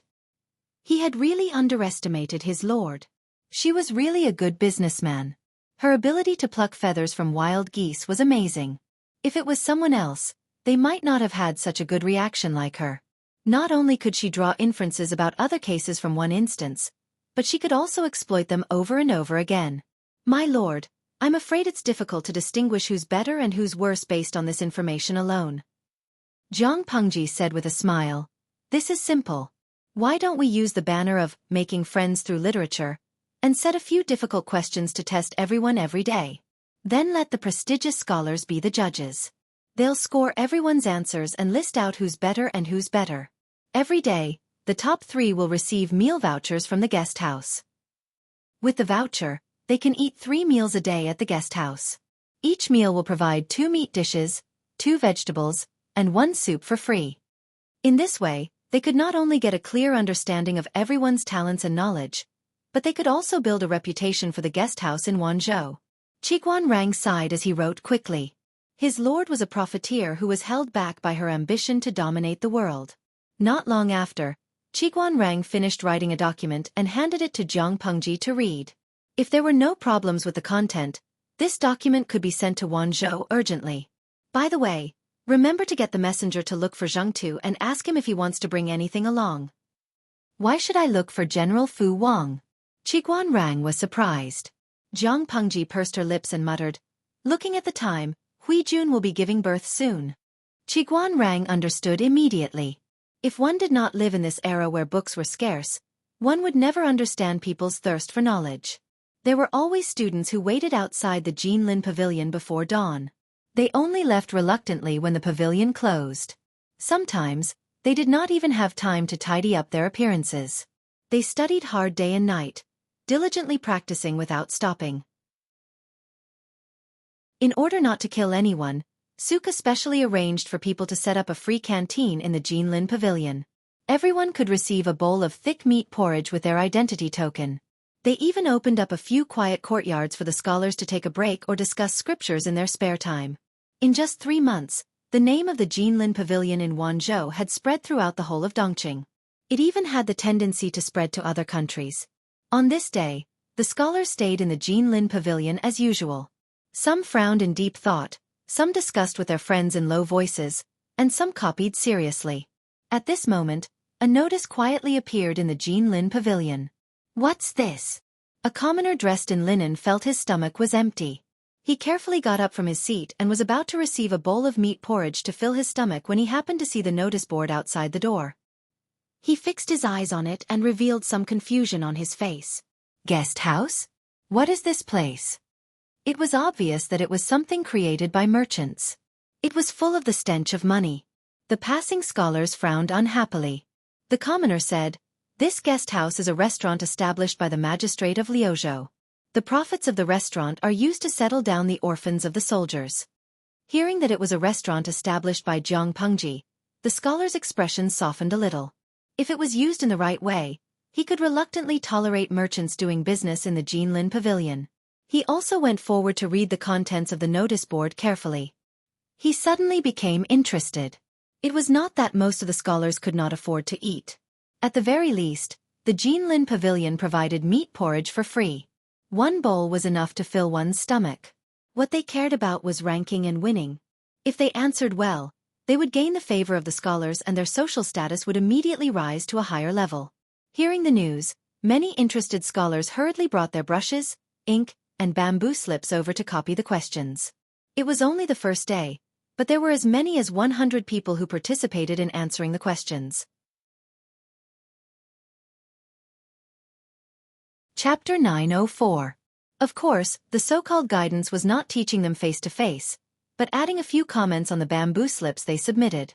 Even so, when the first 3 scholars saw the name of the reviewer on the bamboo slips, they were so excited that they could not speak. The reviewer was none other than the famous teacher, Master Yuan Jing. In layman's terms, not only did they get their idol's autograph, but they also got their idol's guidance. They were so happy that they almost fainted. One should not think that idol chasing only existed in modern times. The ancient people were just as enthusiastic about idol chasing. Throwing fruits into a cot was a small matter. There were even brainless fans who wrote poems to express their love for idol chasing every few days. Speaking of brainless fans, Master Yuan Jing had many brainless fans. A ready-made example was Tang Yao. He was Master Yuan Jing's brainless fan. With his admiration for Master Yuan Jing, he resolutely left his family and traveled thousands of miles to Langyi County to study. After the news spread, the number of people who submitted bamboo slips soared to thousands on the second day. Master Yuan Jing was speechless. The old man had to correct and read thousands of bamboo slips in one night. Therefore, for the sake of their lives, the exam that was supposed to be done once a day became once every 7 days. Cheng Cheng saw Master Yuan Jing's pale face and took the initiative to help him review. If he was lucky, he could discover young people with potential. It turned out that Zhang Pengji's method was very effective. Don't look at how there were only 10 questions each time, but each question hit a very targeted probe. Most of the scholars did not realize that there was something fishy about it. Only a few people who were more sensitive noticed it. Faintly, they felt that it was related to their future, so they paid more attention to the questions. Every time, they deliberated over the questions repeatedly before writing. They did not give a general answer. Instead, they chose to explore deeply, speak freely, and express their opinions directly. In fact, most of the people's literary talent could not catch Master Yuan Jing's attention, but he could occasionally find 1 or 2 outstanding works that made his eyes light up. After a few corrections, Master Yuan Jing smiled helplessly. There are many moldable talents among them. There is an 80% chance that they will be recruited by the magistrate of Liuzhou. From the contents of the previous answers, many people had realized the hidden meaning behind the 10 questions. At first they were perfunctory. Later on, they were very attentive. Even a fool could see the motivation behind this change. Zhang Pengji was not very attractive to the scholars who came from aristocratic families. What about those scholars from poor families? Once they were fortunate enough to receive Zhang Pengji's conquests, it was tantamount to reaching the sky in a single bound. The road to success was directly paved under their feet. Cheng Qing thought for a moment and said, although the Lu Prefecture's overseer is powerful, there aren't many people who can be used. Naturally, he has to recruit talents. This kind of assessment method was truly unheard of and unseen. Compared to this, I'm worried about something else. When Yuan Jing heard that, he immediately understood what Cheng Cheng was worried about. Conscription was a way to promote talents. However, this was not a one-way way. It was a two-way street and did not have any coercive power. Conquests were also a form of courtesy. The conquered could gladly accept the offer, but he could also decline it. Zhang Pengji had the right to conquer someone in her territory, and that person also had the right to reject her. If they didn't accept the conquests, some people did it because they really did not want to be an official. They wanted to live in seclusion and live a carefree life. Some people wanted to gain reputation. For example, if a beautiful girl from a poor family rejected the love of a domineering CEO, the beautiful girl would instantly become famous. Of course, there was a third situation, which was to keep people in suspense. In layman's terms, some people felt that the easier it was to get, the less it would be treasured. Therefore, they would decline it again and again. When the other party's appetite was at its highest, they would gladly accept the conquests, and it would become a good story between the ruler and the minister. Conscription not accepting was an unspoken rule in the industry. Generally, people would refuse the first time and only agree to be an official after the second or third time. Cheng Cheng was a little worried. Would the seedlings he favored lose their minds and play conscription in front of Zhang Pengji? Based on his understanding of the governor, he was proud. If she was rejected once, she would not do it a second time. Those who wanted to keep people in suspense would go overboard. Master Yuan Jing and Cheng Cheng looked at each other tacitly. They suddenly felt an indescribable sense of melancholy. They felt that there would definitely be people who would not accept the conscription. As expected, there were people who did it. There was more than one person. After several attempts, the talent assessment was almost done. Xueqi followed Zhang Pengji's wishes and extended an olive branch to the 28 young people. Among the 28 people, 10 were born poor, 11 were from destitute gentry families, and the other 7 were from gentry families with average family backgrounds. They were all between 20 and 40 years old. They were in their golden years and had a lot of room for nurturing. In the end, among the 28 people, 20 accepted the conscription, and the rest all rejected. Xueqi was speechless. When he heard the news, his expression was as black as the bottom of a pot. Reading for free, borrowing books, copying books, freeloading the meat porridge provided by the Golden Scale Pavilion, eating to their heart's content with meal vouchers from the reception house. During the conscription, they should at least give them some face. How could they reject them so decisively? Would it kill them to be a little more tactful and save face for both sides? How infuriating! Xueqi was so angry that he could not swallow his rice. Wanzhou had spent a lot of effort to select 28 people from thousands of people, but nearly 1/3 of them had rejected the conscription. At that moment, Xueqi could not help but think, just how despised was Wanzhou.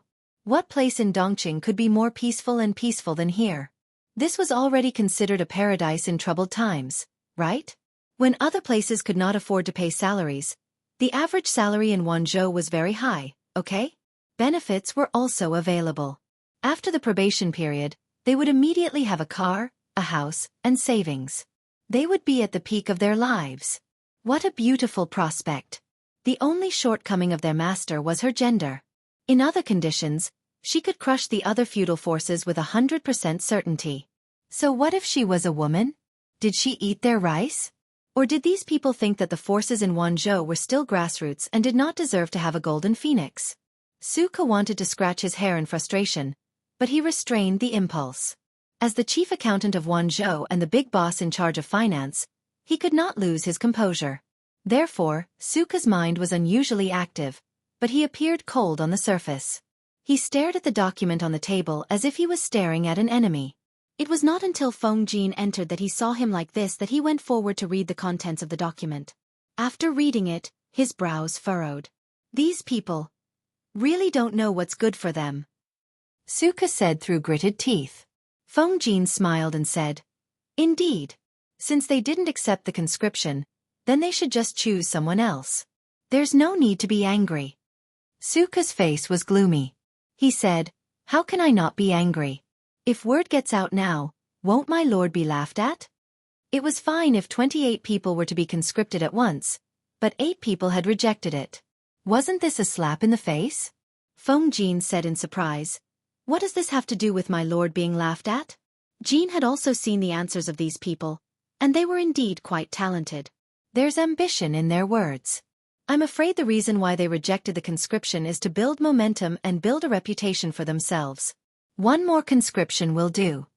Xueqi suddenly understood, but then he said angrily, with my lord's temperament, how can she do a second conscription? Feng Jin said straightforwardly, then ignore it. There are other candidates anyway. Chapter 905. There was only one chance. If he didn't grasp it, how could he blame others for not giving him a second chance? How could that be? Feng Jin smiled and comforted Xueqi, in case his colleague was angered to the point of causing trouble. It wasn't that Xueqi didn't understand this, but he was still a little indignant. After a while he said, no matter what, we still have to consult the Lord about this and see what she decides. Feng Jin said, of course. Even though they understood Jiang Pengji's temper and knew that she wouldn't go for a second conscription, they couldn't make decisions for her. As expected, Jiang Pengji, who was far away in Chongzhou, received the news. She was so angry that she wanted to laugh. The conscription was rejected? Since they don't think highly of me, I won't force them. Wenjing, draft a document and tell Xiaoyu what to do. Everything will be done according to the rules. Although 20 people agreed, we still don't have enough manpower. Let him continue to filter. Qiguan Rang cupped his hands in acknowledgement. No matter what reason they had for rejecting the conscription, Jiang Pengji would grant them their wish. There was only one chance, and it was always given to those who were prepared. Who would stretch out their face to be slapped a second time after being slapped in the face once? She didn't want her dignity. In the words of the live stream viewers, one had to have the capital to be pretentious. If he wasn't Zhuge Liang, why would he bother with 3 visits to the thatched cottage? Xushen Yali, streamer, don't be angry. Pat your head. Luo you treading on flowers. It's their loss to lose the chance. Without these people, there are still millions of talents waiting for the streamer. Xiao. In modern times, the streamer is like the CEO of a company. They are freshmen who applied for a job. The company has already decided to hire them, but the freshmen arrogantly rejected them. At this point, they still expect the company's CEO to personally invite them? Do they really think they're Zhuge Liang? Pia Wiang. I realize that your focus is a little off. Isn't the focus on the streamer's method of promoting talents? The bullet screen was quickly drowned out by the sea of bullet screens. Qiguan Rang, who was at the side, stole a glance at Feng Zhen. He noticed that the latter was smiling with his eyes squinted, as if he was watching a good show from the sidelines. At noon, Qiguan Rang and Feng Zhen went out together. He lowered his voice and asked, "Zisher, what were you laughing at just now?" Feng Zhen held a bag of dried and pickled radishes in his hands. He ate them as he walked. He had stolen them from the Chongzhou guesthouse branch. It was salty with a hint of spiciness, and could be used as a snack to grind the teeth. Fortunately, Qiguan Rang wasn't Feng Jin. Otherwise, how could he stand the sight of Feng Zhen chewing on dried carrots as he walked? She would definitely reprimand him for his lack of manners. Feng Zhen laughed and said, "If I don't laugh, am I supposed to go forward and advise my lord to be magnanimous?" "Of course not." Qiguan Rang furrowed his brows and said, "Those 8 people. What a pity." It was an unspoken rule in the industry to refuse a conquest. As long as the person wasn't uninterested in fame or looked down on others, they would usually agree to a second conquest. Feng Zhen said, "Don't you know the Lord's temperament?" She was very clear in her heart, but she was unwilling to put down her pride and go on a second expedition. Without these 8 people, there would always be others to fill in. If the person who failed was a peerless genius who could conquer the world, he would have the resources to do so, but he was not. It's already good enough that my lord didn't curse him in her heart, let alone go on a second expedition. Qiguan Rang let out a long sigh. How could he not know this? I'm afraid that my lord will be criticized and scolded for being narrow-minded. Can you tolerate such words? What he was afraid of was taking advantage of the situation and directly using his lord's gender as an excuse, saying that a woman was a woman, short-sighted and narrow-minded. Other people could be magnanimous enough to go on a second expedition, but why was she so unreasonable when it came to her, putting on airs after being rejected once? She was so unforgiving and unworthy. Didn't she know that talented people were precious and needed to be accommodated? Feng Zhen laughed and said, "Of course I can't tolerate it, but forcing my lord to bend over and do something she doesn't want to do is even more intolerable." Qiguan Rang glanced at Feng Zhen. From his words, it was as if he couldn't bear to see his lord suffer. He raised his hand and snatched the dried carrots from Feng Zhen's hand. "Let's see what else this guy could eat." Feng Zhen cried out in sorrow, "Let's talk things out. Don't steal my snacks." When the news reached Wanzhou, Xueqi and the others already knew what to do. The first batch of people who agreed to go on the expedition had long been thrown to their posts to hone themselves. He, Feng Jin, and the others still had to keep an eye on them at all times to prevent any mistakes. The few of them were still steady and honest, and now they were on the right track. With these people, Xueqi clearly felt his workload lighten. Finally, he didn't have to go home day and night. After receiving Jiang Pengji's reply, Xueqi immediately started on the second expedition. This time, he focused on selecting talents in agriculture and water conservancy. Even when the second batch of names was out, the first batch of people who failed to go on the expedition were still anxiously waiting for news. After waiting for a long time, there was still no news. Finally, someone couldn't sit still. This person had used a lot of connections to find out the news. He felt as if he had been struck by lightning. "My lord said that a melon that is forcefully picked won't be sweet. Since you have other plans, I wish you success in your career." The person was so angry that his face turned pale. He was ashamed, angry, and embarrassed. Finally, he snorted coldly and angrily flicked his sleeves. A woman is a woman after all. She is shallow and narrow-minded. What kind of future can someone who seeks revenge for the smallest grievance have? Even if we don't talk about being courteous, we should at least have tolerance and magnanimity. Now that I've seen her, She really isn't worth it to rely on. A real man has aspirations. How can he succumb to a woman whose eyelids are as small as beans? It's painful and pitiful. Out of the 8 people who failed to go on the expedition, only 2 chose to remain silent. The other 6 couldn't bear the injustice. They didn't shout abuse, but when they talked about the world situation with their friends, they would always criticize Jiang Pengji. Once their friends spoke up for Jiang Pengji, they would always be refuted. This woman's eyes are as small as beans. If she didn't rely on the reputation of her father, Lu Shi, how could she have the foundation she has today? She's just a woman. Does she really think she can overturn the universe and reverse yin and yang? Don't be fooled by her limitless glory now. In fact, there are many hidden dangers. So what if she controls Chongzhou, Wanzhou, and Hu County? The northern borderline is eyeing her covetously in the north, and the fake emperor is preparing for war in the south. Let's wait and see how long this ignorant woman can be arrogant. Most of the literati cared about their reputation. Even if they didn't say anything, they wouldn't scold her for getting free food, drinks, and books. These people were particularly unconventional and stood out from the crowd. The establishment of the Jinling Pavilion in Wanzhou attracted many scholars to flock there. These people stimulated the domestic demand of the economy. Not only did they make Wanzhou's economy flourish, but they also made Wanzhou's literary style flourish. Many like-minded scholars gathered together. They either discussed poetry, gave advice on the country, or recited poems and paintings. The literary atmosphere was strong. The literary gathering was open to the public. Naturally, the words and deeds of these people spread to the ears of Xueqi and the others. Bastards, such despicable people, they're simply. Xueqi was so angry that he slammed the table. It was almost the end of the month. He had to handle more and more things. He slept less and was in a bad mood. Now that he heard slander, he almost exploded with anger. Cheng Yuan passed by the door with a stack of bamboo slips in his arms. He heard the commotion inside and let out a long sigh. Xueqi's temper had always been good. Who had the ability to make him so irritable?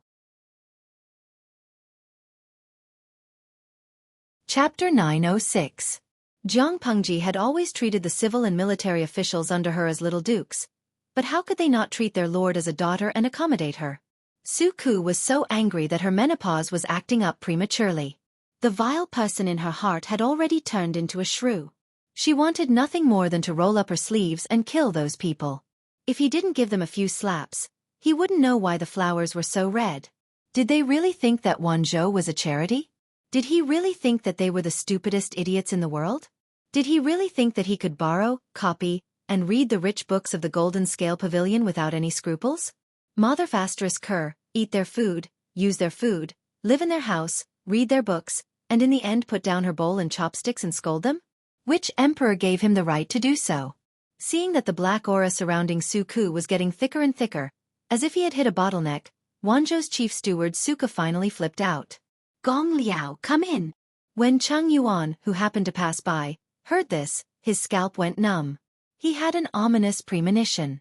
Even though Xueqi had been in charge of internal affairs all these years and was practically rooted in Xiangyang district, rarely going out for official business, Cheng Yuan did not dare to look down on him.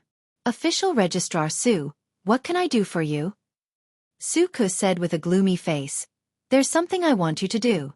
Ruining his mistress's reputation in Wanzhou was no longer just taking advantage of her. If this matter reaches the ears of the Lord, she will definitely reprimand us for not governing properly. It was fine if she was reprimanded, but she was afraid that the world would misunderstand that the Lord was not strict in her governance, that she was timid, and that anyone could humiliate her. Gong Liao, do you understand? Cheng Yuan said, I understand. In layman's terms, anyone who bullied their lord would be crushed to death. Xueqi's expression softened a little as he said to Cheng Yuan, Gong Liao, come closer and talk. Cheng Yuan obediently stepped forward and sat down beside Xueqi's desk. The two of them whispered to each other. When Cheng Yuan heard this, his expression changed from solemnity to surprise, and finally to pity. Originally, he was filled with righteous indignation at those people who had failed in the conquest, but now, he felt some sympathy for them. Of all the people he could have offended, why did he have to offend these unreasonable people from Wanzhou? His father was right. Wanzhou was a place with crouching tigers and hidden dragons. Xueqi was indeed of humble birth, But when it came to managing internal affairs, he ranked in the top 3 in the entire Wanzhou group. In the whole of Dongqing, he was probably in the top 5. Not only was this person in charge of internal affairs, but he was also deeply trusted by the Lord. There was almost no mess that he could not solve. Once Xueqi made up his mind to punish someone, he could really do it. Cheng Yuan had a mild temperament. His greatest strength was that he was obedient and filial. Cheng Qing asked him to restrain his edge and learn humbly. He would never stand out. He followed Cheng Cheng's instructions and assisted Xueqi and the others. While he was busy, he learned how to manage the overall situation and accumulate experience for the future. My lord is ambitious, and her vision will definitely not be limited to one state or one county. When the shop was completely opened in the future, she would definitely send her trusted aides to various places. That would be a good opportunity for Cheng Yuan to display his talents. In the end, Cheng Yuan said worriedly, "Registrar Su, if we do this, I'm afraid the outside world will say something bad about the Lord." For example, as the lord of a province, he didn't have the magnanimity to tolerate, and insisted on competing with a few scholars who said the wrong things. How shameful was that? Xueqi sneered and said, "Do you think the common people have more mouths, or those pedantic scholars have more mouths?" This time, Cheng Yuan did not speak. Xueqi said, "I remember that Zixiao had a very good saying." Cheng Yuan asked curiously, "What did Master Zixiao say?" "Offend anyone, but not a writer." At that time, Cheng Yuan did not understand what it meant, but after a few days, he understood. The scholars who failed in the conquest spouted nonsense and slandered Jiang Pengji everywhere. For several days in a row, there was no reaction from Wanzhou. The 6 of them were even more rampant, jumping up and down incessantly. The other 2 still wanted to save face, wishing that their presence could be reduced to 0. Brothers, what does this mean? It means that the magistrate of Wanzhou also knows that gossip is a fearful thing and has admitted defeat. Those people in Wanzhou are just actors from a grassroots troupe, inferior people who don't know Confucius and Mencius. I'm ashamed to be associated with them. A man is indomitable, not to mention establishing a career, but he can't be subservient to a woman. If anyone were to accept the conquests, wouldn't they be admitting that they were inferior to an ignorant woman? It's really shameful and ridiculous for a man to lose all his courage. I'm afraid that even in the underworld, he'll still be slapped by his ancestors. They refused the conquests not to raise their value and reputation, but because they completely disdained it, understand? They disdained to work for a woman. The more they danced, the more cowardly Wanzhou appeared. Their uncharacteristic silence made many people laugh at them. However, they were soon unable to laugh. If Xueqi did not show his power, did they really think he was a housekeeper? The questions for this round are out. They're out? Let's go take a look. A test every 7 days had now become a routine, and it had faintly become one of the ways to select talents in Wanzhou. This way did not require family background, appearance, or virtue, only ability and talent. If they met the standards, even if they came from a humble background, they could still enter the eyes of the forces in Wanzhou. For many poor children who sought refuge with no families, this was a golden opportunity to leap over the Dragon's Gate. Every time the results were released, it would always attract a large number of scholars to come and watch. A group of people gathered in front of the notice board.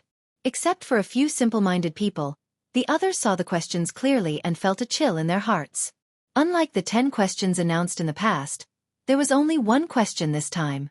Repaying enmity with kindness? How do you repay kindness? What kind of question is this? The saint has already given the answer, so of course it's repaying enmity with kindness. No one knew which simple-minded person spoke up, but everyone's expressions did not look too good. This answer had been stamped by the saint, so of course they knew, but when they thought about recent events, they felt that things were not looking good. How is this a test? It's clearly a declaration of war, someone couldn't help but mutter. What declaration of war? There were quite a lot of simple-minded people. They only cared about being top students and didn't hear the gossip of the outside world. Sigh. Wanzhou is clearly telling others that they want to repay enmity with kindness. Not to mention anything else, at least Wanzhou had built the Golden Scale Pavilion and provided tens of thousands of books for them to read for free. Was this not kindness? Many people received kindness but did not know how to be grateful and shamelessly made a false accusation. Was this not resentment? Therefore, Wanzhou could not be blamed for choosing to repay enmity directly to get back at them. They could only blame the ungrateful ingrates for being too arrogant. Naturally, the 6 people had also seen the contents of the notice. Except for the 3 scholars from poor families who were anxious, the other 3 did not take it to heart. If Wanzhou really had the ability, they could have just sent people to arrest them. Why did they have to take such a roundabout route? Unfortunately, these people did not know that in another plane far away, there was an honest and upright official named Chen Shimi. Otherwise, they would not have such a stupid idea. Chen Shimi was a good and honest official. Because he had offended a screenwriter, he had become a peerless scumbag whose name would be passed down through the ages.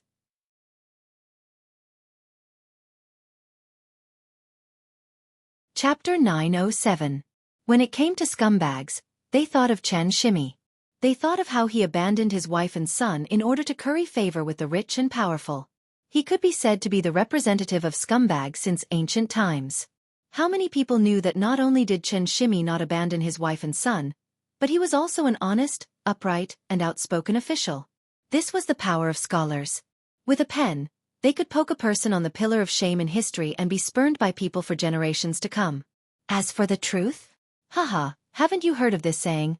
Open your mouth to start a rumor, but run your legs to refute it?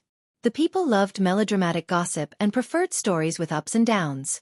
As for the truth, few people cared. That Lu Shi is really a shrew. Does she want to shed all pretense of cordiality and hold it against us? She's a woman. How can she not hold a grudge? Someone snorted disdainfully, but there was a flash of guilt in his eyes. However, this trace of guilt was quickly buried. Jinlin Pavilion was open to the public for free. They had also obtained the right to enter the pavilion. Of course, they were qualified to enjoy all the benefits inside. They did not owe Wanzhou anything. Whether it was borrowing books, copying books, or other benefits, they were all voluntarily provided by Wanzhou. Since it was voluntary, they could not be considered to have received Wanzhou's favor. In this way, how could it be considered to be returning good for evil? Did Wanzhou still want to act like a hooligan and demand repayment? They verbally despised Jiang Pengji's gender, but they were not too stupid. After all, Jiang Pengji had power and influence, but they did not. When they saw the topic on the notice board, they panicked for a while, then immediately comforted themselves. 2 days passed, and nothing happened.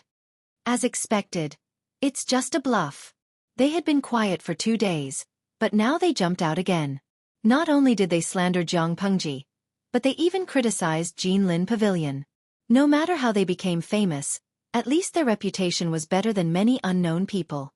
Black and red were still red. However, the atmosphere was not right. Soon, they could not laugh anymore. The scholars who had been chatting with them were all gone. Every time they approached them to discuss something, they would always be rejected with all sorts of reasons. When many familiar faces saw their faces, they covered their noses with their sleeves and quickly walked around them. Occasionally, they could even hear people whispering and glancing at them from time to time. Their eyes were filled with disdain. My dear brothers, in the courtyard of the poetry meet, he saw a few friends sitting on the ground in the distance. Everyone had a satisfied smile on their faces, as though they were discussing something. One of them came forward, but before he could bow, the others scattered like birds and beasts. This. That person stood rooted to the ground like a block of wood. His face turned red and then green. He was both embarrassed and angry. With great difficulty, he managed to stop a young, thin, and weak scholar and interrogate him. No matter what, he was still a fighter who dared to fight against power. Why did others treat him like this? The scholar said, You still don't know what happened? I've been focused on studying the ancient books these days. How could I have the time to care about what's going on outside? There were too many good books in the Golden Scale Pavilion, and he always felt that he didn't have enough time to study. When the scholar from a poor family heard this, the disdain in the depths of his eyes deepened. Before he could react, the scholar said, If you don't know, you can go to the Golden Scale Market for a while and you'll know. After saying this, the scholar from a poor family was afraid that others would see him mingling with him, so he hurriedly left. The Golden Scale Market was a commercial market not far from the Golden Scale Pavilion. It was also specially built by Zhang Pengji. The Golden Scale Pavilion brought a large flow of people, which was an excellent business opportunity. The flow of people was huge, and the business was prosperous. Many people embarked on the road to becoming rich. The Golden Scale Market was full of shops. This was an era where entertainment was lacking. Only Wanzhou had some variety. Many scholars liked to listen to storytellers there. Under Wei Si's leadership, the storytelling industry in Wanzhou was under the unified jurisdiction of the government. The industry rules were strict. He even found a few talented novelists who specialized in collecting current affairs and gossip. He asked them to compile them into novels and use the storytellers' mouths to tell them to the people. He also set a rule. Absolutely no one could say anything unfavorable to Zhang Pengji, not even half a word. Of course, they could not be overly exaggerated. They tried their best to let the people understand a real lord. Wei Si used entertainment to control public opinion, and now it was beginning to show results. The people loved their Wanzhou magistrate very much. There were even unmarried women who cried and shouted that they wanted to marry her, even if she was a woman. This meme was even adapted into a script by the novelist. It became the most popular novel in Wanzhou for a time. Probably because the novelist's literary talent was too good, many people were moved to tears. Say, why can't lovers be together in the end? So what if they are both women? Infatuated people should be treated gently. Stories like this made the bystanders dumbfounded. However, the dumbfounded protagonist today was someone else. That person heard the words of the scholar and hurried to the Golden Scale Market. When he passed by a tea house, he suddenly heard his name. He looked in the direction of the voice and saw many people surrounding the tea house. A storyteller in a scholarly robe was telling a story with great emotion. He stood still and listened for a while. His expression became darker and darker. After a long time, the storyteller patted the ruler and said, "If you want to know more, listen to the next chapter." After saying that, he returned to his seat and drank a mouthful of tea to moisten his lips. The people nearby wailed, "You old man, aren't you a little too disloyal? Why are you deliberately blocking here and making people unable to go up or down?" That's right. Finish it in one go. If you don't finish, I feel like there's a cat scratching at my heart. Sigh, I can't sleep today. Even storytellers can't be so broken. You're obviously deliberately leaving people hanging. One day, with a knife in hand, I'll kill all the sequence-breaking dogs in the world. The storyteller raised his eyelids and said, "How is it that I'm unwilling to speak? It's clearly that I haven't gotten the manuscript for the next chapter." The people fell silent, but after a moment, they were filled with righteous indignation again. That Zhao Kuang is really shameless. He holds his bowl to eat and then puts it down to curse. Even the women in the brothel wouldn't be so shameless. Hey! I'm not happy when you say that. What's wrong with the women in the brothel? They give money in one hand and take off their pants in the other. It's a proper transaction. They're not like those people, each more shameless than the other. It's just like the book said. More than 10 years of sage books have been learned by the dog. When Zhao Kuang, who was outside the tea house, heard this, his chest tightened and he almost vomited blood. He hurriedly grabbed someone to ask about the contents of the book. That person was also enthusiastic and opened his mouth. A young man named Zhao Kuang heard that a free academy had opened in another country. He and 5 like-minded friends went there to study. Unexpectedly, they encountered bandits and the 6 of them got separated. Zhao Kuang was also lucky. He was saved by a simple tree demon in the mountains. Zhao Kuang was surprised by the beauty of the tree demon. He used flowery words to trick the tree demon into liking him and coax the simple tree demon to follow him. Little did he know that Zhao Kuang already had a wife in his hometown. A few days later, Zhao Kuang continued on his journey with the money provided by the tree demon. When he arrived at the academy, Zhao Kuang squandered without restraint. He pretended to be a noble son of an aristocratic family, and gained the favor of a great scholar surnamed Lu. The great scholar felt that Zhao Kuang's temperament wasn't firm. After testing him, he didn't intend to put him in an important position. Coincidentally, Zhao Kuang heard that the great scholar had countless books and went to borrow some from the great scholar. The great scholar borrowed them and Zhao Kuang benefited greatly from the books. Using this opportunity, he received help from a noble and was promoted all the way. After he became famous, the tree demon came to Zhao Kuang to repay his debt. However, Zhao Kuang said that the tree demon had bewitched him and burned him to death. When the great scholar heard this, he felt indignant for the tree demon. Everyone knew that the great scholar had lent books to Zhao Kuang, but Zhao Kuang said that his success was all due to his talent and that it had nothing to do with the great scholar borrowing books.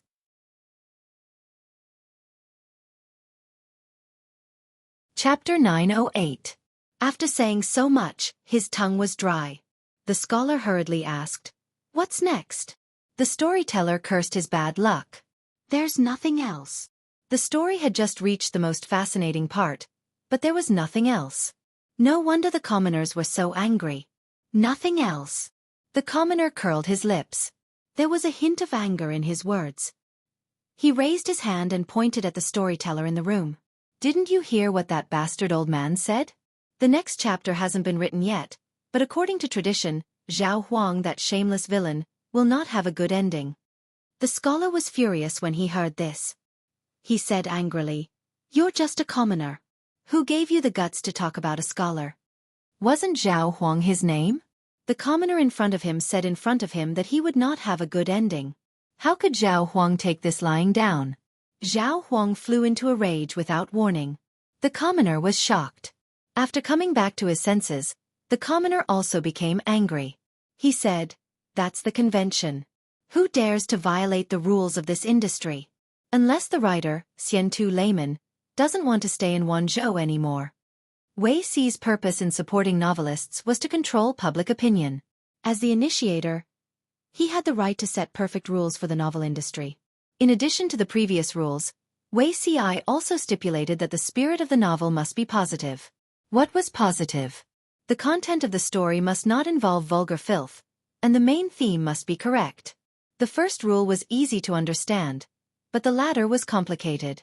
Whether it was the protagonist or the supporting role once involved, there must be no happy ending, including but not limited to repaying kindness with enmity, abandoning one's wife and children, favoring one's concubine and killing one's wife, marrying another, not distinguishing between legitimate and concubine, being unkind to parents, being filial to children, being disrespectful to elders, and being heartless to children.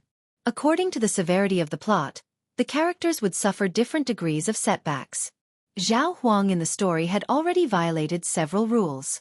According to the rules of the industry, Zhao Huang's ending would not be good. The commoners kept up with the updates for several days. Their dislike of Zhao Huang had reached its peak. As the plot developed, the tree demon and great scholar Lu were also in danger because of Zhao Huang's framing. They were having a good time listening to the novel. Next, the wicked would get fancy retribution, but there was nothing below. The real-life version of Zhao Huang was furious. What the hell was Xiantu layman? How dare he use his name to write such a lowly novel? It would have been fine if it was a coincidence that they shared the same name, but it was not. In the story, Zhao Kuang clearly had a family, but he still lied and said that he was not married, tricking the pure and innocent tree demon into giving him his heart. In reality, Zhao Kuang also had a family. When he heard that Wanzhou had the Golden Scale Pavilion, he yearned for it very much. He left his old parents in the care of a child bride who was already married. Along the way, he used his talent to deceive an ignorant village girl, and after a one-night stand, he ran away with her money. In the story, Zhao Huang was born into a family of bricklayers. He used his parents' hard-earned money to disguise himself as a second-generation rich kid, ignoring his crippled father and blind mother. In reality, Zhao Huang was born into a wealthy family in the countryside. His parents sold 6 of his sisters to support his education, and he pretended to be the son of a rich man in front of his friends. In the story, Zhao Kuang borrowed the great scholar's book to have the opportunity to further his studies, but in the end, he made a false accusation and wanted to kill the great scholar. In reality, Zhao Kuang enjoyed the benefits of the Golden Scale Pavilion. After failing to conquer it, he slandered and insulted the governor of Lu province, trying to make a name for himself by stepping on him. With so many similarities, how could Zhao Kuang not care? How was this a story? It was obviously a deliberate allusion to him, and even the name was copied. The common people did not know, but how could the scholars who spent their days in the Golden Scale Pavilion not know? No wonder. No wonder these few days, Some scholars who got along with him avoided him. The crux of the problem was actually this. The common people were inexplicably bombarded by Zhao Kuang. Before he could get angry, Zhao Kuang had already flung his sleeves and left. Since the governor of Lu province used such a method to deal with him, don't blame him for being heartless. Zhang Pengji was really wronged. She was so busy, how could she have the time to care about one or two small shrimps? Zhao Kuang shamelessly stayed in the Golden Scale Pavilion. In his opinion, being ostracized and treated coldly by a few scholars was nothing. It was naive and laughable that the governor of Lu province wanted to use such a method to deal with him. Did the matter end there? Of course not. Monk Xiangfeng was a penholder in Wanzhou. He was best at writing all kinds of stories, and he was quite famous in the streets. This time, he did not write one story, but 6 short stories linked together to form a series. In addition to The Legend of Zhao Kuang, there were 5 other books. The male protagonist of each book was an ungrateful person. His actions were hateful and made people's teeth itch. After writing 2 short stories, the gossipy common people found the prototype of the male protagonist through clues. After understanding it in detail, they exploded in anger. Was their governor someone who could be insulted by just anyone? How could an ungrateful person have the face to stand on the land of Wanzhou? Was it reasonable to return evil for good? F***ck off. Why didn't he just soar to the sky on the monkey? Coincidentally, at this time, the people who used return evil for good? How do you repay good? The test results for this topic were out. Zhao Kuang and the others wanted to cry but had no tears. They discovered that many scholars used their incident as an example. Their words were harsh and merciless. The situation continued to worsen. The landlord of the folk house. A small temple cannot accommodate a great Buddha. I don't want the rent for 10 days. Let's go, let's go. The waiter of the tea house. We are all serious businessmen. We only do business as human beings, not animals. Don't block the way. The manager of the restaurant. I'm sorry, sir. There's a sign in front of the door. Our land is barren and unruly, full of wicked people. 2 strong men with thick arms and wooden mallets stood at the door. 2 pairs of tiger eyes stared at them fiercely, like wild beasts looking for food. Not to mention the tea house, the wine shop, the street vendors, even the brothel, which welcomed everyone, did not entertain them. One of them was particularly unlucky. One night, he went to the brothel to seek pleasure. The next day, he woke up to find that his buttocks were in pain. There were even streaks of blood hanging from them. Not only did he fail to pluck flowers for pleasure, his chrysanthemum was stolen by some bastard. They underestimated the respect and love the people of Wanzhou had for Zhang Pengji, and the influence of public opinion. Seeing their reputation destroyed, they could only flee with their tails between their legs in the end. Although they left, their story continued to spread in Wanzhou. It was even exported to Chongzhou, Hu County, and other places. 2 months later, Zhang Pengji happened to find out about it. She was almost amused by Xueqi's actions.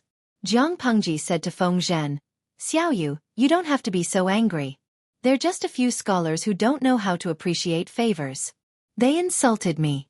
Just chase them out of the Jinling Pavilion and blacklist them forever. Why do you have to go through all this trouble?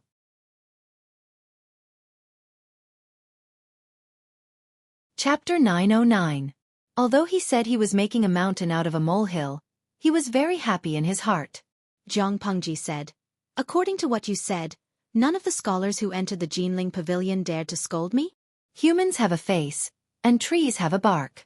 Not everyone is as shameless as those people, Feng Zhen said with a sinister smile. The scholars of the world have received favors from our Lord, so it's naturally inconvenient for them to reprimand you.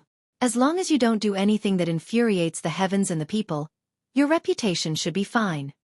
She established the Jinling Pavilion and gave favors to the scholars in the world. As long as the scholars still had some dignity, they would not easily fall out with Zhang Pengji. Zhang Pengji pinched her chin. She felt that Feng Zhen's words made sense. Since I'm doing you a favor, I'll do it to the end. Feng Zhen was surprised. What idea did my lord come up with this time? Zhang Pengji took out a booklet from her sleeve. Feng Zhen took it and looked at it. The 4 words, De Xia's rhyming book, were written neatly on the cover. Feng Zhen smiled bitterly after reading it. I'm already in my 30s. Why would I still need to read De Xia Yun? Keep it for yourself, my lord. The so-called De Xia rhyme book was basically the ancient version of Pinyin, similar to the Cheiyun and Guangyun that the live stream viewers were familiar with. The creator of Great Xia rhyme was Prime Minister Huangfu of the previous dynasty. The phonetic transcription of the Great Xia rhyming book was divided into two types: straight phonetic and reverse cut. Straight phonetic was to use homophones to transcribe the phonetic of a word, while reverse cut was to use two commonly used words to transcribe the phonetic of a word. For example, the direct pronunciation of Kong is the transcription of Kong, and the reverse is Ku and Ong. Thanks to this book of rhymes of the Great Xia dynasty, after the Great Xia dynasty split up, the official language of the 5 countries became the same. Otherwise, there would be different dialects in the world, and it would be impossible for them to communicate properly. Children had to memorize the initial consonants and final consonants in the De Xia rhyming book for the sake of learning in the future. However, the scarier part was that there were 49 initial consonants and 181 final consonants in De Xia rhyming book. Before Meng Tong's enlightenment, he had to memorize 230 common words. In layman's terms, before teaching a person how to read, the person must have a certain level of literacy. He had to memorize 230 commonly used words in Great Xia rhyming book before he could use these words to mark the pronunciations of other words. Children's enlightenment was slow, and it was difficult for the common people to develop their wisdom. The difficulty of phonetic transcription was also a huge obstacle. Zhang Pengji said, "You'll know once you open it." Feng Zhen was suspicious. He lifted his hand and opened the book. He discovered that the title page also had the words, De Xia Dynasty's Rhyming Book, written on it. There were also strange symbols beside each word. He was puzzled and raised his head to look at Zhang Pengji's face.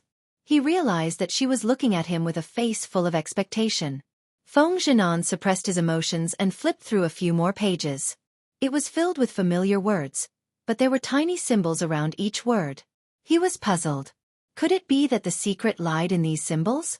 Feng Zhen thought about it and began to carefully search for the similarities between these symbols. Indeed, he really did find some patterns. The more he searched, the more frightened Feng Zhen became. It was rare for Longzi to put his heart and soul into something, and the audience in the live broadcast room was also writing at a great speed. Why? They all knew that Zhang Pengji came from the interstellar world of the future, but she had never spoken a word of her hometown. She didn't even write the word, hometown. How could he miss out on such a rare opportunity? This was a good opportunity to study the language of the future. Zhang Pengji saw that Feng Zhen had followed suit and drawn the symbols. She smiled and squinted her eyes. She knew that he had figured out the trick. She said, "A few days ago, you told me that Feng Yi complained that Meng Tong of the Golden Scale Academy was tormented by the De Xia Dynasty's rhyming book?" Feng Zhen vaguely guessed something. He secretly clenched his fists and suppressed the surging emotions in his heart. "It's true. So I went back and found a copy of the De Xia Dynasty's rhyming book. After studying it carefully, I discovered a big secret." Zhang Pengji smiled and squinted her eyes. She suddenly asked an irrelevant question. "You also know about the symbols that Mr. Cheng researched, right?" Feng Zhen said, "Of course I know." Because of the symbols, the celebrities gathered in Wanzhou were in a heated argument.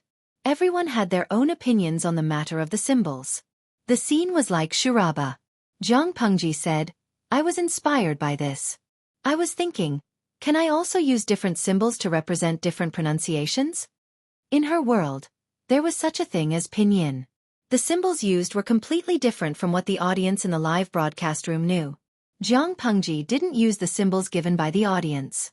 Instead, she chose the interstellar language that she was familiar with. The De Xia Dynasty's rhyming book is indeed good, but the threshold is too high. The mechanism is also complicated. It's extremely difficult for ordinary people to get started.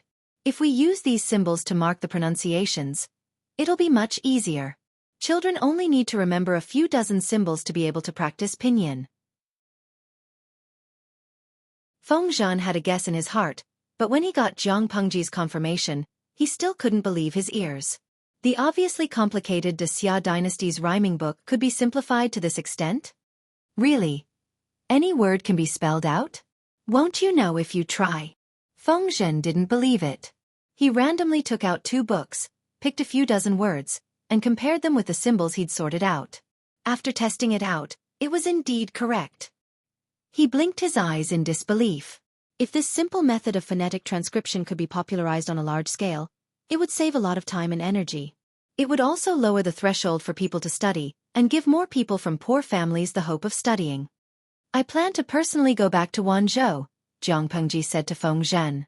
Jiang Pengji said to Feng Zhen, this brand new rhyming book will be tested in the Jinlin Academy for now to see how it works.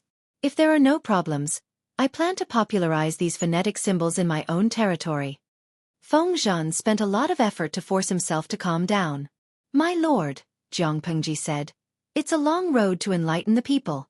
The people can't read a word, but if they put their minds to it, they can memorize it in less than 3 days. When the time comes, the government will issue an order. One will be written in normal words, and the other will be marked with symbols. The people can use the phonetic symbols they've memorized to spell out the words one by one. Think about it, if that's the case, how much effort can the government save? The low literacy rate of the people indirectly affected the efficiency of the government's issuing of government orders. Because they couldn't read, they didn't know what the government had issued. Their eyes were blank, and they couldn't understand anything. If they could spell out the words themselves, they would know what was written on the notice. Even if they couldn't read the words, they could read them out. Feng Zhen felt his mouth go dry. He stared at his lord blankly. He didn't look like he was looking at his lord, but like he was looking at a god. Seeing that Feng Zhen didn't respond, Jiang Pengji threw the rhyming book of De Xia and said angrily, do you agree or not? Feng Zhen was stunned. How could he not agree to such a good thing? Besides, the lord was the lord. She was the one who made the decisions. Why was she asking him? Feng Zhen said, everything is up to you, my lord. I'm willing to be at your beck and call, even if I have to die 1,000 times. Jiang Pengji said, all right, let's agree. The affairs of Wanzhou are all in your hands. Feng Zhen heard clearly what Jiang Pengji said and broke out in a cold sweat. Ha! Jiang Pengji said, didn't I say before that I want to go back to Wanzhou? I asked you if you agreed. You said that I would make the decision. Feng Zhen looked at the government office filled with bamboo slips in a daze, then looked at his lord who was smiling brightly. My life is over.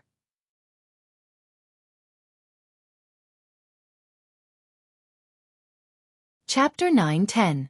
Feng Zisher, that's your lord, not your daughter. Don't be coaxed by her sweet words and forget everything, okay? Qiguan Rang had returned from his patrol, and found that his lord had disappeared without a trace. He was furious. Feng Zhen felt wrong too. How would he know that his lord was so treacherous? His lord disappeared without a trace. His heart was tired.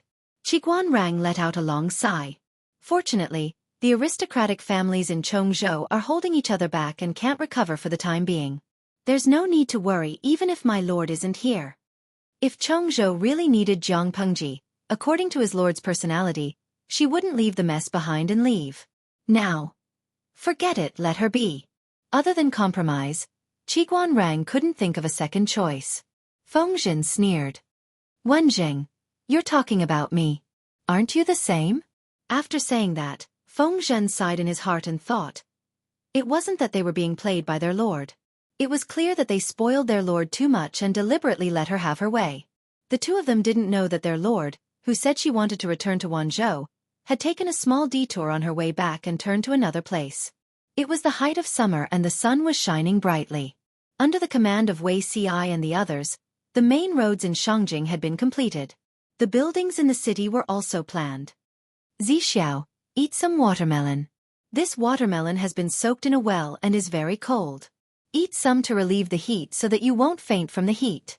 Zhang Ping played the role of a nanny dutifully. He couldn't wait to serve Wei Ci, the porcelain beauty.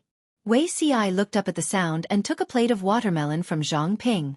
The skin was peeled off and the flesh was cut into evenly sized pieces. It was placed on the plate. It was bright red and looked very appetizing. Wei Ci laughed. How can I be so weak? You, on the other hand, are paying less and less attention to your appearance. Look at Zhang Ping's attire. He was dressed in coarse linen clothes and his long hair was wrapped in a cloth.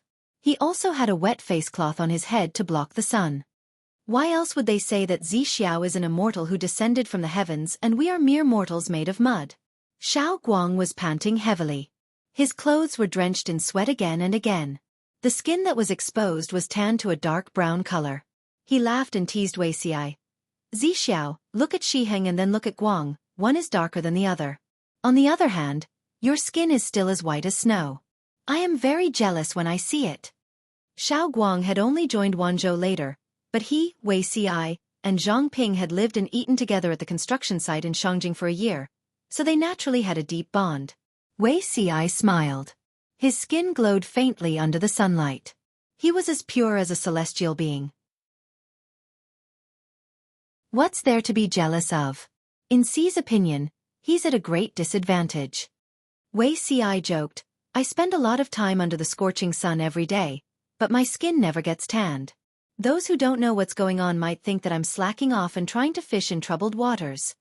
Wei Xi and Xiao Guang were chatting and laughing when the messenger rushed over in a hurry. Wei Xi furrowed his brows. What happened? The messenger replied, reporting to the 3 sirs, the Lord is outside the camp. What? The 3 of them widened their eyes in astonishment. Wei Xi, who had not sweated before, could not help but break out in fine hot sweat on his forehead. Quickly go and welcome the Lord. Zhang Pengji's arrival was too sudden. The 3 of them had not received any news at all. After a flurry of activity, Wei Xi and the others finally saw Zhang Pengji. They bowed respectfully. Greetings, my lord. No need to be so polite. I was just about to rush back to Wanzhou from Chongzhou, so I stopped by to see you. Zhang Pengji dismounted from the horse and took off the bamboo hat on her head to block the sun. She stood in front of the 3 of them and let out a long sigh. Xiao has tanned. Shiheng and Chongming have also lost a lot of weight. Zhang Ping and Xiao Guang were speechless. It's not hard at all. It's my duty to share the Lord's worries and burdens. The 3 of them bowed again, but they could not help but complain in their hearts. They said that Wei Xi had tanned. Are you sure there's nothing wrong with his eyes, my lord?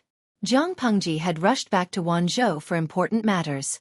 She made a small detour to Shangjing, so she did not stay for long. The night was cool. Zhang Pengji went to Wei Xi's door and knocked lightly. My lord? Wei Xi was dressed in pajamas and had a light cloak draped over his shoulders. What brings you here so late at night? Zhang Pengji entered in a flash and said with a smile, Xiao, did you receive the letter I sent you? Wei Xi's hand trembled and his heart skipped a beat. He had the urge to break into a run and run out of the house. I received it. His heart was flustered and his mind was in a mess. His cheeks were flushed. It's good that you received it. Zhang Pengji sat down as if there was no one else around. She smiled and asked him, Xiao, do you have anything to say to me? It was dark in the house. Wei Xi could barely see the outline of a ball. He did not say a word and prepared to light the lamp. Xiao, come here. There's no need to light the lamp. Wei Xi could only retract his foot that had taken half a step and turn to sit near her. As soon as he sat down, his right hand was held by a warm and slender hand. The heat seemed to rush through his skin straight to his heart. Xiao, I missed you. Zhang Pengji repeated the contents of the previous letter and asked again. Don't you have anything to say to me? It was too dark in the house. Wei Xi struggled to open his eyes wide, as if he wanted to see her expression clearly. After a while, his lips moved and he spat out a few words. My lord, why do you have to do this? He gave up the idea of withdrawing his hand. Competing with the person in front of him with strength was simply asking for trouble. Zhang Pengji said with a smile, Xiao, why do you have to do this? There's nothing wrong with being honest. Wei Xi was about to speak when a figure rushed into his arms. Before he could react, he had already been pushed onto the mat. At this moment, his heartbeat showed signs of breaking through the limit. Don't move. Let me lean on you. Her voice was a little weak. He rarely heard it. Even during the most dangerous times in his previous life, Her Majesty was so stubborn that she refused to give in.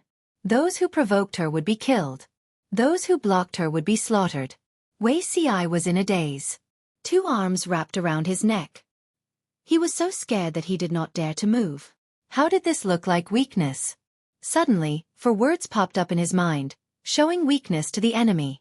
After a while, Wei Ci listened to the person on top of him speak. I have a frog that I really like. Unfortunately, I can't bear to put a lid on it. I'll keep it for the time being. Wei Ci was dumbfounded. After a while, Zhang Pengji still had no intention of getting up. My lord, this is improper. Zhang Pengji said, What are you worried about, Zixiao? Wei Ci fell into silence. He said, My lord is a smart person. How can you not understand? No matter what, he just didn't want to become a stain and weakness for her again. The experience of his previous life was just a dream. Zhang Pengji was a little sullen. At the end of the day, Zixiao just doesn't believe me. She simply got up. Wei Ci felt empty instead. My lord. What did you call me? Wei Ci choked. Zhang Pengji burst into laughter. She did not want to really scare Wei Ci. If I had a female name, what do you think I should be called? Wei Ci was speechless. He was not scared, but he was scared silly. He was sure that his disguise had been exposed by his lord. Zixiao, trust me this once. Wei Ci was flustered. That Zhang Pengji can't protect you, but I will never make the same mistake. She thought about it and felt that it was better to put a lid on the frog and suffocate it.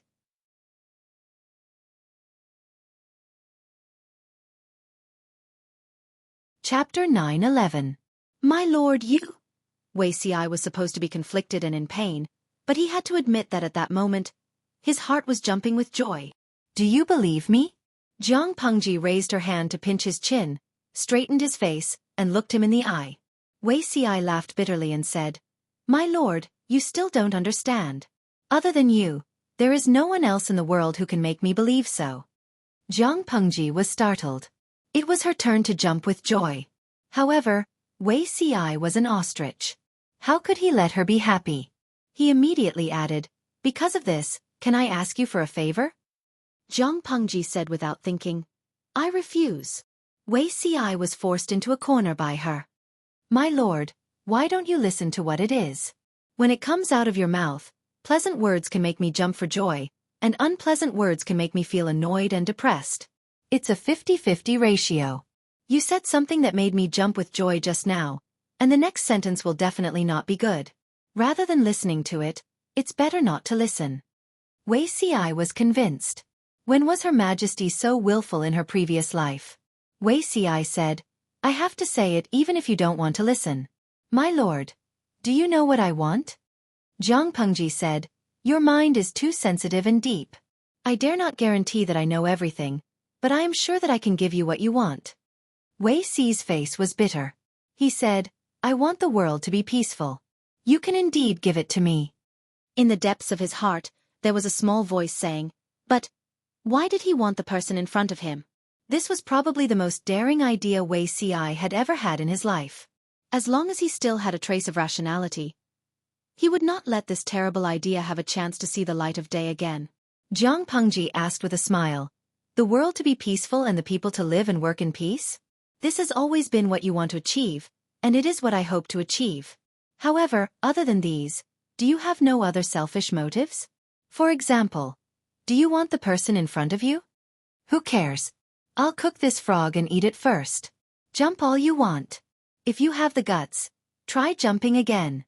After hearing this, Wei Ci felt as if he had been struck by lightning. His whole body stiffened and he did not dare to move. It wasn't just that the other party had exposed his most obscure and filthy thoughts, but also Wei Ci realized that something was wrong and subconsciously held Zhang Pengji's right hand with both of his hands. This person was supporting himself with his left hand while his right hand reached for the belt around his waist. Unexpectedly, the other party didn't use much strength, and he easily stopped her. Wei Ci spoke abruptly. Not now. As soon as he said it, he regretted it and wanted to bite off his tongue.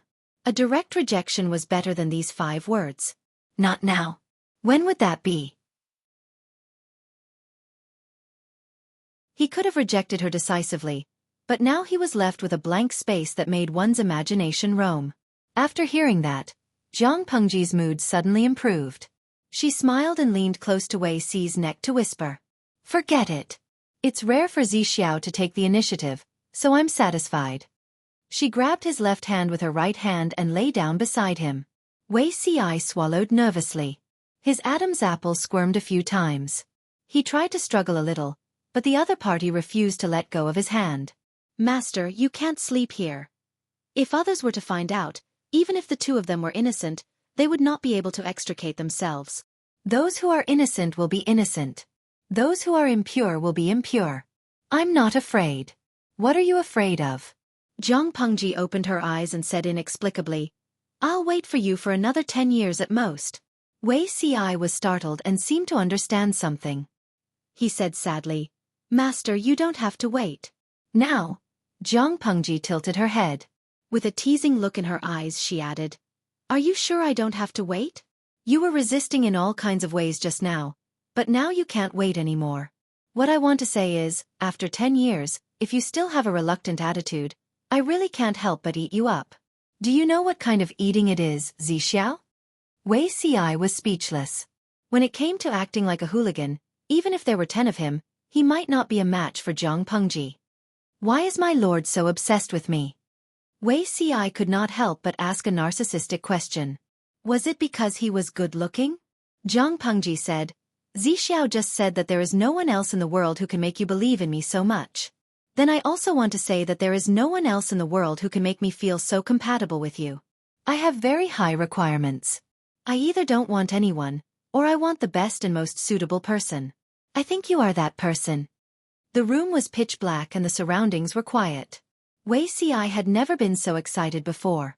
His heart seemed to want to jump out of his throat. He was an adult in both his previous and current lives, but now he felt the nervousness of a young man who had his first awakening of love. All these emotions kept him together. The knot in his heart that had perplexed him in his previous life was solved with Zhang Pengji's words. "What the hell? My lord, you should prioritize the great cause. When my lord reaches the end, you may realize that Wei Ci is just an ordinary man." Wei Ci's voice was a little perturbed. Zhang Pengji secretly rolled her eyes. Wei Ci must be doing this on purpose. He could not see her happy, so he always said things that made her annoyed and angry. If my lord still doesn't change your mind by then, Ci will let you be." After he finished speaking, Wei Ci lay straight on the ground like a dead fish. His ears were so red that they could drip blood. If there was a crack on the ground, he really wanted to crawl into it and hide. Zhang Pengji had a look of disbelief. Did she just trigger a hidden plot?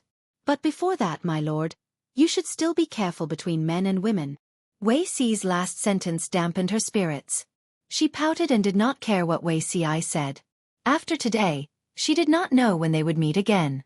Was she not allowed to see more? After a while, Wei Ci asked her softly, "My lord, do you have any plans for the next 2 years?" After a while, Wei Ci asked her softly, "My lord, do you have any plans for the next 2 years?"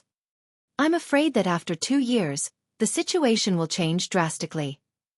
There were too many changes in the past and present lives, but Wei Ci knew the capabilities of the feudal lords. His lord's recuperation for 2 years meant that she could not intervene in the war. She could only stay in the north, which gave the feudal lords a chance to develop their power. He said, "The Su brothers come from famous families and are all ambitious. Xueqi County has abundant provisions and has a geographical advantage. They can rely on this place to gather talents and have a bright future. Yang Zhen's son, Yang Tao. He alone is not a threat, but Yan Lin by his side is not easy to deal with. With Yan Lin's assistance, Yang Tao may be able to take over the false emperor's foundation. His future is limitless. And that Huang Song, my lord, you are brothers with him, but..." Before Wei Ci could finish, Zhang Pengji sneered and said, "Sharpening the knife will not delay the work of cutting firewood.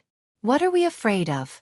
After we take care of the northern borderline, we'll deal with them later. Not to mention 2 years, even if it's 20 years, we'll still beat them until they cry for their parents." Zhang Pengji's power was concentrated in the north, and the surrounding areas were all difficult to deal with. After she took care of the northern borderline, it would be a critical moment when her vitality was greatly weakened. It was very likely that a few of her neighbors would join forces to target her. But would she be afraid of that?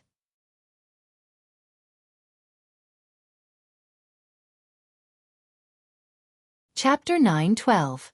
Let's not talk about these disappointing things, and don't think about changing the topic. Zhang Pengji yawned tiredly. She turned around and hugged Wei Ci as a large pillow to sleep.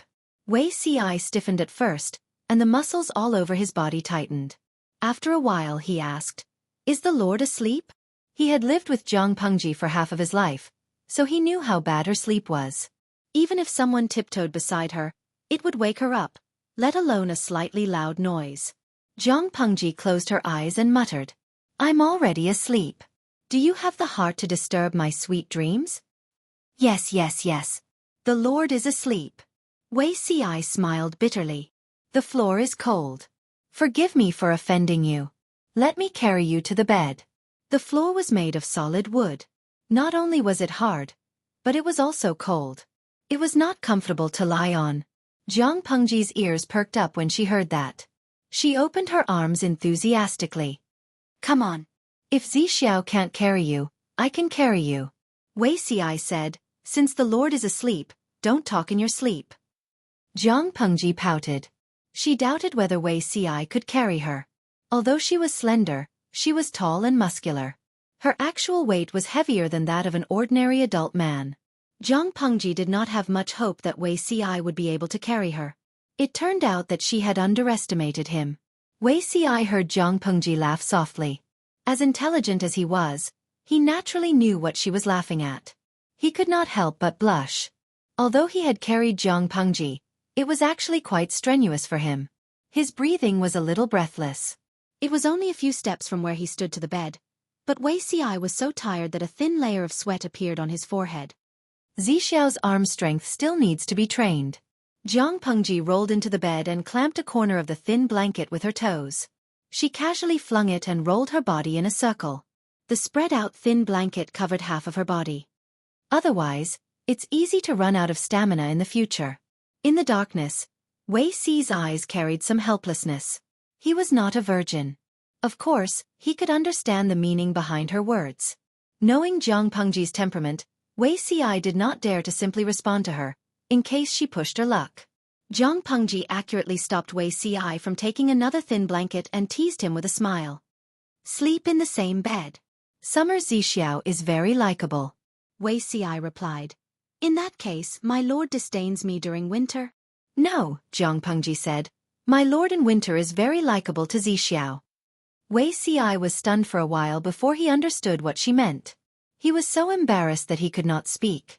His heart was burning with anger, and his tone carried a hint of annoyance. Who likes it? In the previous life, Her Majesty was so cold and serious. Why was she so glib in this life? He carefully lay down on the edge of the bed. His neck suddenly tightened, and Zhang Pengji forcefully pulled him in.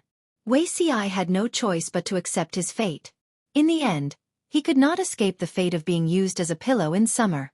In the previous life, Her Majesty at least knew how to restrain herself, but in this life, she was becoming more and more lawless. "I like it," Zhang Pengji said. Wei Ci had no choice but to lie flat. "Forget it. How many times can I be harassed in a year? Today, I'll let her be." Wei Ci's guess was right. Zhang Pengji came here secretly and could only stay for 2 or 3 days. On the second day, she ran away without a trace. She either brought Xiao Guang or Zhang Ping with her. They stared at the scorching sun and carefully inspected the construction progress everywhere. Other than at night, they could not see her at all. After 3 days, it was time for Zhang Pengji to set off for Wanzhou. People often say that what you think about in the day, you dream about at night. "Zixiao, you have to think about me more. This is an order." Zhang Pengji whispered in his ear. Wei Ci did not know if it was because the sun was too bright outside or because he was too nervous, but he felt his whole body breaking out in hot sweat. "I have to share my lord's worries and burdens. I have no time to think too much." Zhang Pengji was exasperated, but due to the presence of others, she could not do much. "Just you wait. Don't cry when the time comes." Wei Ci was fearless. At least for the next 10 years, he would be safe. "Farewell, my lord." He bowed with his hands clasped in front of him. Zhang Pengji was so angry that she laughed. She said to Zhang Ping and Xiao Guang, "Shiheng, Chongming, I forgot to tell Zixiao something." Zhang Ping and Xiao Guang thought that the two of them were going to talk business, so they tactfully retreated. Jiang Pengji grinned, revealing a few white teeth. Wei Si's heart sank. He had a bad premonition. After sending Jiang Pengji away, Zhang Ping and Xiao Guang realized that Wei Si's mood was a little off. They thought that the business Jiang Pengji and Wei Si were going to discuss was very serious, so they were a little worried. In fact, Wei Si had not recovered from his shock. The skin on his collarbone rubbed against his clothes, causing a slight and dense pain. "It's nothing." Wei Si comforted the two of them with a normal expression. On the other side, Jiang Pengji, who was already on her way, had a licorice in her mouth. The bullet screen of the live stream was already exploding. Feisha Shursan, streamer, you didn't keep your word. Didn't you say that this live stream is very serious? Why did you steal my idol? Gujiu Daijun. I'm so angry. It's rare to have a male idol that I fell in love with at first sight, but in the end, he was bitten by the streamer. Iji Lehuaxia Haitang. My heart is broken. Didn't they say that the streamer is very serious and won't make fun of him? The above were the wails of the audience in the blue bullet screen. Although the Red Army had an absolute advantage, the endless stream of handsome male idols still attracted a portion of the blue audience. Among the many male idols, Wei Si's looks were the most outstanding. Because he had appeared on the live stream a few times, he was the most valuable. Jiang Pengji had boldly grabbed Wei Si's collar and bit his collarbone. This action broke the hearts of the blue audience. What was even more heartbreaking was that they did not know if Jiang Pengji did it on purpose. Not only did she grab Wei Si's collar, but she also blocked their view. She definitely did it on purpose, right? Compared to the wails of the blue audience, the red audience was laughing and making noise. Lao Siji Lianming, hey, hey, hey, our little pig finally knows how to kiss cabbages. Father is so happy. Tudu Feichio. It's not easy. I've been following the live stream for almost 7 years. My daughter's first kiss has finally been given out. Emo Lingin, bah, what kind of first kiss is this? I've been looking forward to the streamer cooking this frog, Beauty Ci. The streamer hesitated and refused to bite him. May I ask, who would boil hot water for several years? If you want to bite him, then bite him. What kind of hero is blocking the camera?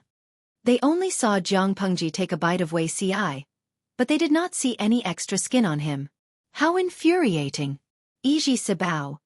You don't understand. This is called possessiveness. If I had a boyfriend like Beauty Ci, I would be petty too. Mingshi Yaya. If I had a boyfriend like Beauty Ci, I would have knocked him out and dragged him to bed to make him cry. Jiang Pengji looked at the bullet screen and smiled without saying a word.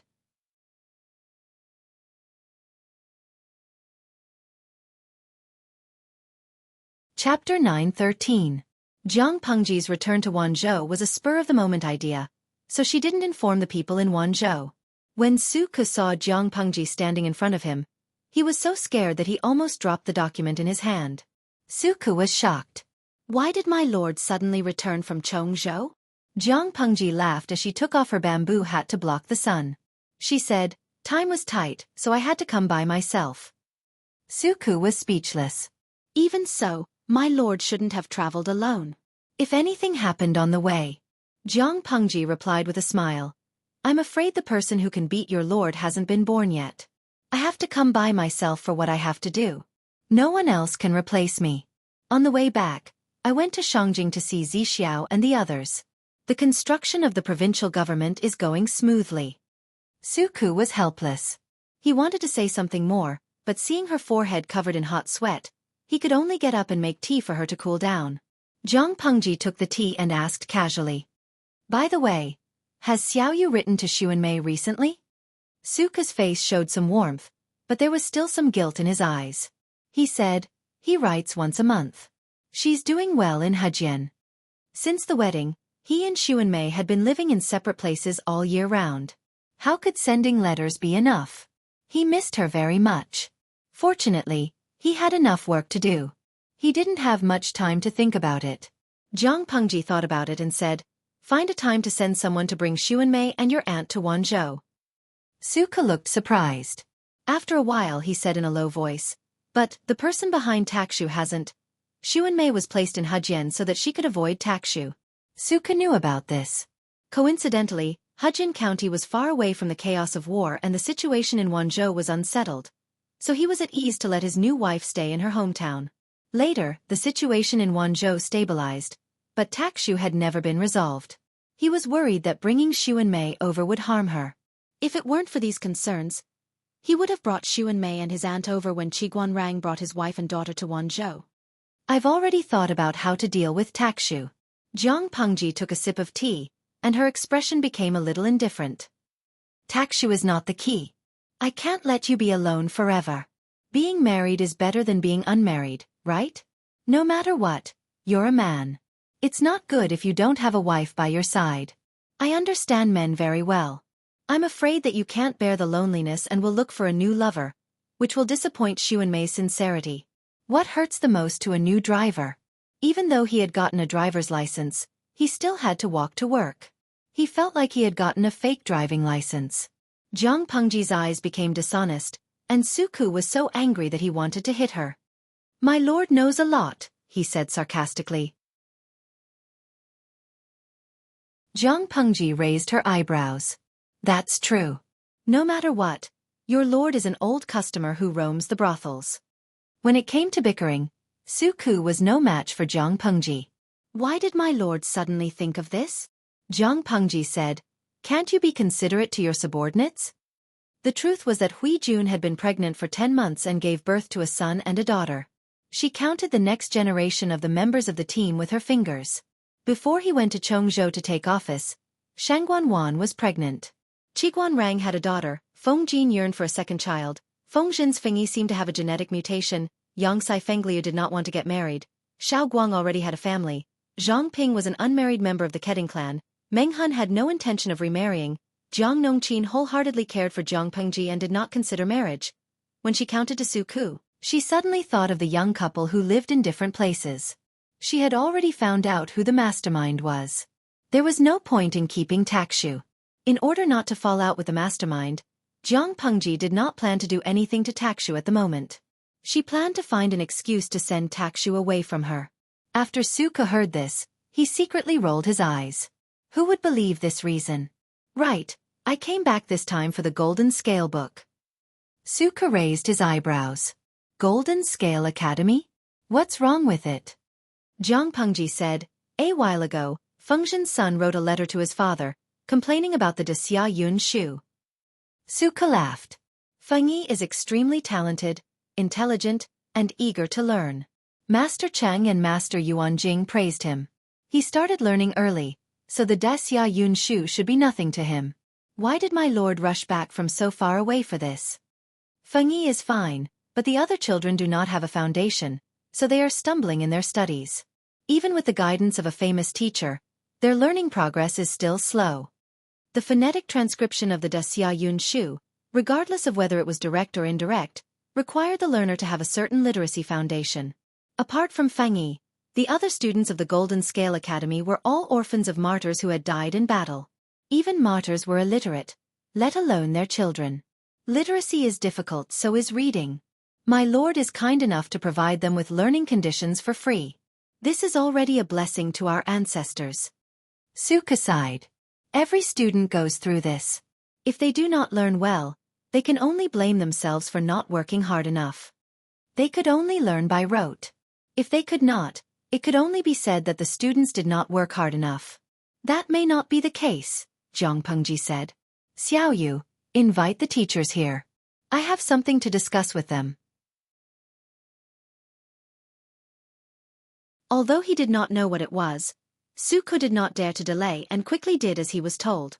During the time that Jiang Pengji was not around, the teaching material compilation team expanded again. Apart from the 3 big names, Cheng Cheng, Yuan Jing, and Feng Ren, there were 4 knowledgeable scholars. It was worth mentioning that these 4 people were fans of Yuan Jing and Feng Ren.